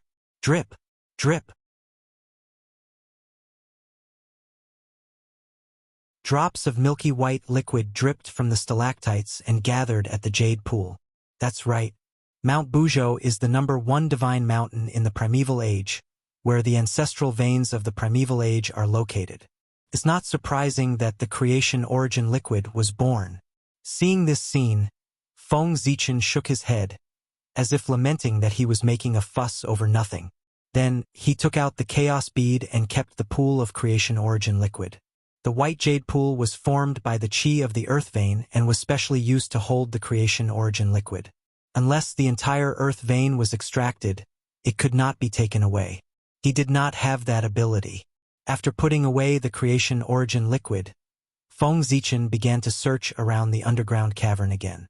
The fact that he found a supreme treasure like the creation origin liquid so easily gave him great encouragement, thinking that there were treasures everywhere. Unfortunately, he was disappointed. For several days, Feng Zichen did not find anything. It was as if all the treasures here were avoiding him. Seeing this, Feng Zichen seemed to have understood something. He understood that he was not lucky enough and could only obtain the creation origin liquid.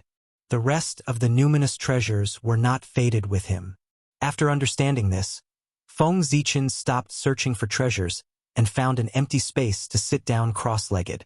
This place was mysterious and mysterious. He planned to cultivate in seclusion for a while and leave after breaking through to the golden immortal realm. However, Feng Zichen had just sat down. The Hongmeng Dao seal, which had been quiet since its arrival, suddenly moved and slammed into a rock wall. Bam! After a loud bang, smoke and dust flew everywhere, and rubble flew in all directions. The rock wall was cracked by the Hongmeng Dao seal, and a ruler surrounded by purple light fell out. This is... His pupils constricted. Feng Zichen moved closer to take a closer look. The ruler was less than a foot long, and it was surrounded by Hongmeng Qi. There was a faint purple light, and it carried the aura of the great Tao. Countless runes appeared and disappeared on the ruler's body. In the middle, there were two large words written in innate divine script, heaven measuring. This is the Hongmeng heaven measuring ruler. This treasure was hidden here. The surprise came too suddenly. Feng Zichen felt that his heart was about to jump out of his chest. The Hongmeng heaven measuring ruler was an postnatal merit treasure. It was also known as the best postnatal attack. Together with the heaven-earth mystic yellow pagoda, which was known as the best postnatal defense, they were known as the two postnatal merit treasures. Legend had it that, after the primordial world was created, the great Tao sensed it and bestowed boundless merit. 30% of the merit went to the 3 pure ones formed by Pangu's essence soul, 20% to the 12 ancestral magi formed by Pangu's blood essence, and 30% to the 3 heaven-splitting treasures. The remaining 20% and 10% of the heaven-earth mystic yellow pagoda combined with 90% of the heaven-earth mystic yellow pagoda. It was taken away by Taoist Tai Ching and became his accompanying spiritual treasure.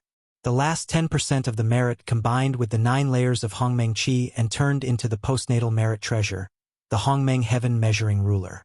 His whereabouts were unknown. He did not expect that this treasure would be hidden in the belly of Mount Buzhou. According to Feng Zichen's guess, the Hongmeng heaven measuring ruler should be hidden in the Pangu's hall. After all, as the 3 pure ones formed by Pangu's essence soul, they had the heaven-earth mystic yellow pagoda as their accompanying spiritual treasure. In order to be fair, the 12 ancestral magi formed by Pangu's blood essence should have the Hongmeng heaven measuring ruler as their accompanying spiritual treasure. Now, it seemed that Feng Zichen was wrong. However, it made sense. The magi already had the Pangu's hall and Pangu's heart. If they also had the Hongmeng heaven measuring ruler, it would be unfair to the 3 pure ones. His thoughts were in a mess, but it did not affect Feng Zichen's movements. He quickly reached out and grabbed the Hongmeng heaven measuring ruler. There was no reason not to take the treasure in front of him. However, Feng Zichen was fast, but the Hongmeng Dao seal was faster. When he reached out, the Hongmeng Dao seal completely exploded.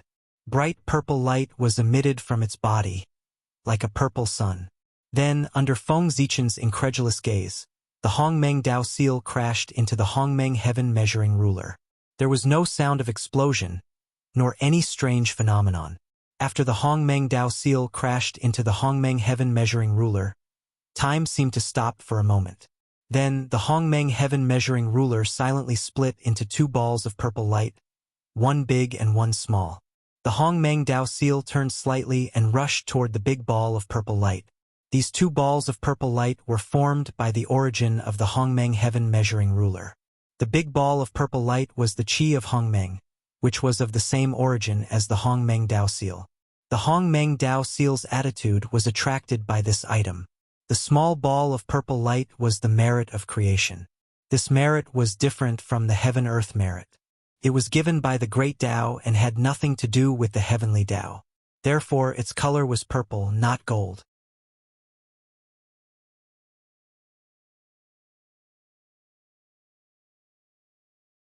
Chapter 51. In the cave, the heaven-splitting merit floated in midair and flickered with a gentle purple light. As the purple light circulated, the aura of the great Tao spread everywhere. All the Tao in the world congratulated and rumbled, displaying the aura of the great Tao. Is this the heaven-splitting merit? How fascinating! Feng Zichen's eyes were filled with intoxication as he looked at the heaven-splitting merit that was flowing with purple light. This beauty could not be described with words. It was the beauty of the Great Tao. It was the origin of the Great Tao and contained all the secrets of the Great Tao.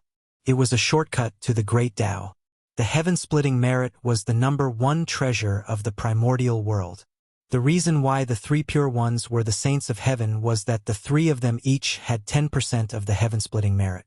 Back then, in the Purple Cloud Palace, when the Tao ancestor distributed the positions of saints, he had once said, "The 3 pure ones have the heaven-splitting merit. As the saints of heaven, they can become saints. Nuwa can become a saint if she has great merit in the future. Jiayin and Zhuanti have some karma with me. They can become saints." If he could not see the importance of the heaven-splitting merit, the importance of the heaven-splitting merit was self-evident when the 6 saints became saints. Let's not talk about Nuwa becoming a saint for now. After the 3 pure ones established the sect, they immediately became saints. As for Zhuanti and Jiayin, who were also saints after establishing the sect, they had to make a great wish to the heavenly Tao before they could become saints. What was a great wish? It was like taking a loan from the heavenly Tao. They had to return it. As long as the great wish was not completed, they had to work hard and not slack off. Zhuanti and Jiayin had made a great wish. When Feng Zichen died in his previous life, there was no sign of it being repaid. Could be seen how difficult it was. The difference between having and not having the heaven-splitting merit was obvious. The demons gathered the destiny of thousands of demons and established the heavenly courts to occupy the destiny of the primordial world. Coupled with the destiny of Zhoxing, how terrifying was the destiny of the 3. After the Magi occupied the primordial world, they did not know how to establish order and manage the primordial world to benefit all living beings. They only cared about their own development and did whatever they wanted. Therefore, endless negative karma gathered and corroded the destiny of the Magi. Even so, the demon clan did not gain the upper hand against the sorcerer clan. Instead, they were suppressed. What was the reason? It was all because the Magi had received Pangu's legacy and had 20% of the merit of creation. If someone were to refine this 20% merit of creation, it would be enough to create 2 sages. The shamans did not have primordial spirits, so they could not refine it. Then, he fused the 20% of merit into his clan's fate. It was enough to create 2 saints. How enormous was that? He directly made the sorcerer race the strongest race in the untainted land. It was because of this 20% merit of splitting the heavens that the demon race was no match for the sorcerer race. If not for the heavenly Tao secretly supporting the demons and suppressing the Magi, the demon clan had long been exterminated by the sorcerer clan. Now, the merit of creation in front of Feng Zichen was 10% of the merit of creation, which was enough to help a person become a saint. With such a precious treasure in front of them, who wouldn't be greedy? Not even a saint could do that. As for Feng Zichen, that was even more impossible. Unable to suppress the excitement in his heart, Feng Zichen stretched out his trembling hand and grabbed the merit of creation. Before Feng Zichen could touch the merit of creation flew over and landed in his sea of consciousness as if it had guessed his thoughts. In an instant, a bright light illuminated Feng Zichen's sea of consciousness. An endless comprehension of the great Tao floated in his mind. It allowed him, who had just broken through to the perfected mystic immortal realm, to take another step forward and reach the golden immortal realm. He only needed to wait for his true spirit to recover before he could complete his breakthrough. However, the joy on Feng Zichen's face did not last long. In just a moment, his expression turned ugly. After the merit of creation entered his sea of consciousness, it did not fuse with his primordial spirit. Instead, it floated in the middle of his sea of consciousness and gradually fell silent. What's going on? Why can't I refine the merit of creation? Just as Feng Zichen was puzzled, a majestic and sacred aura appeared and sent him a message. It was Pangu's aura. The merit of creation belongs to someone else? Borrow my hand to bring the merit of creation out of this place and into the hands of the destined person? From the message sent by Pangu, Feng Zichen knew why he could not refine the merit of creation. It was prepared by Pangu for someone else. However, although he could not refine the merit of creation, the merit of creation was stored in his sea of consciousness and could also assist Feng Zichen in his cultivation. Of course, the most important thing was that as long as Feng Zichen handed over the merit of creation to the destined person, his sin of breaking the Hongming's heaven-measuring ruler could be written off. The Hongming's heaven-measuring ruler was an acquired merit treasure with boundless merit. How could it be broken so easily? Feng Zichen was fine now because he was in the belly of Mount Buzhou, which could isolate the power of the way of heaven. Outside Mount Buzhou, there was a monstrous amount of negative karma gathering, waiting for Feng Zichen to come out, so that the heavenly punishment could kill him and completely remove him from the primordial world.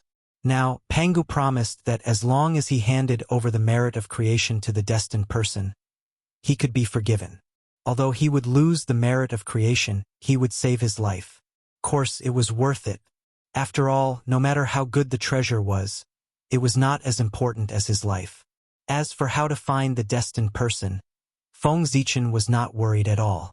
Even if the destined person would appear in front of him when the time was right, there was no need to look for him.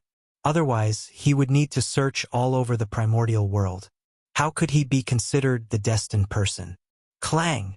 The melodious sound of the bell rang, like the first cry of the great Tao. It rippled and attracted Feng Zichen's attention.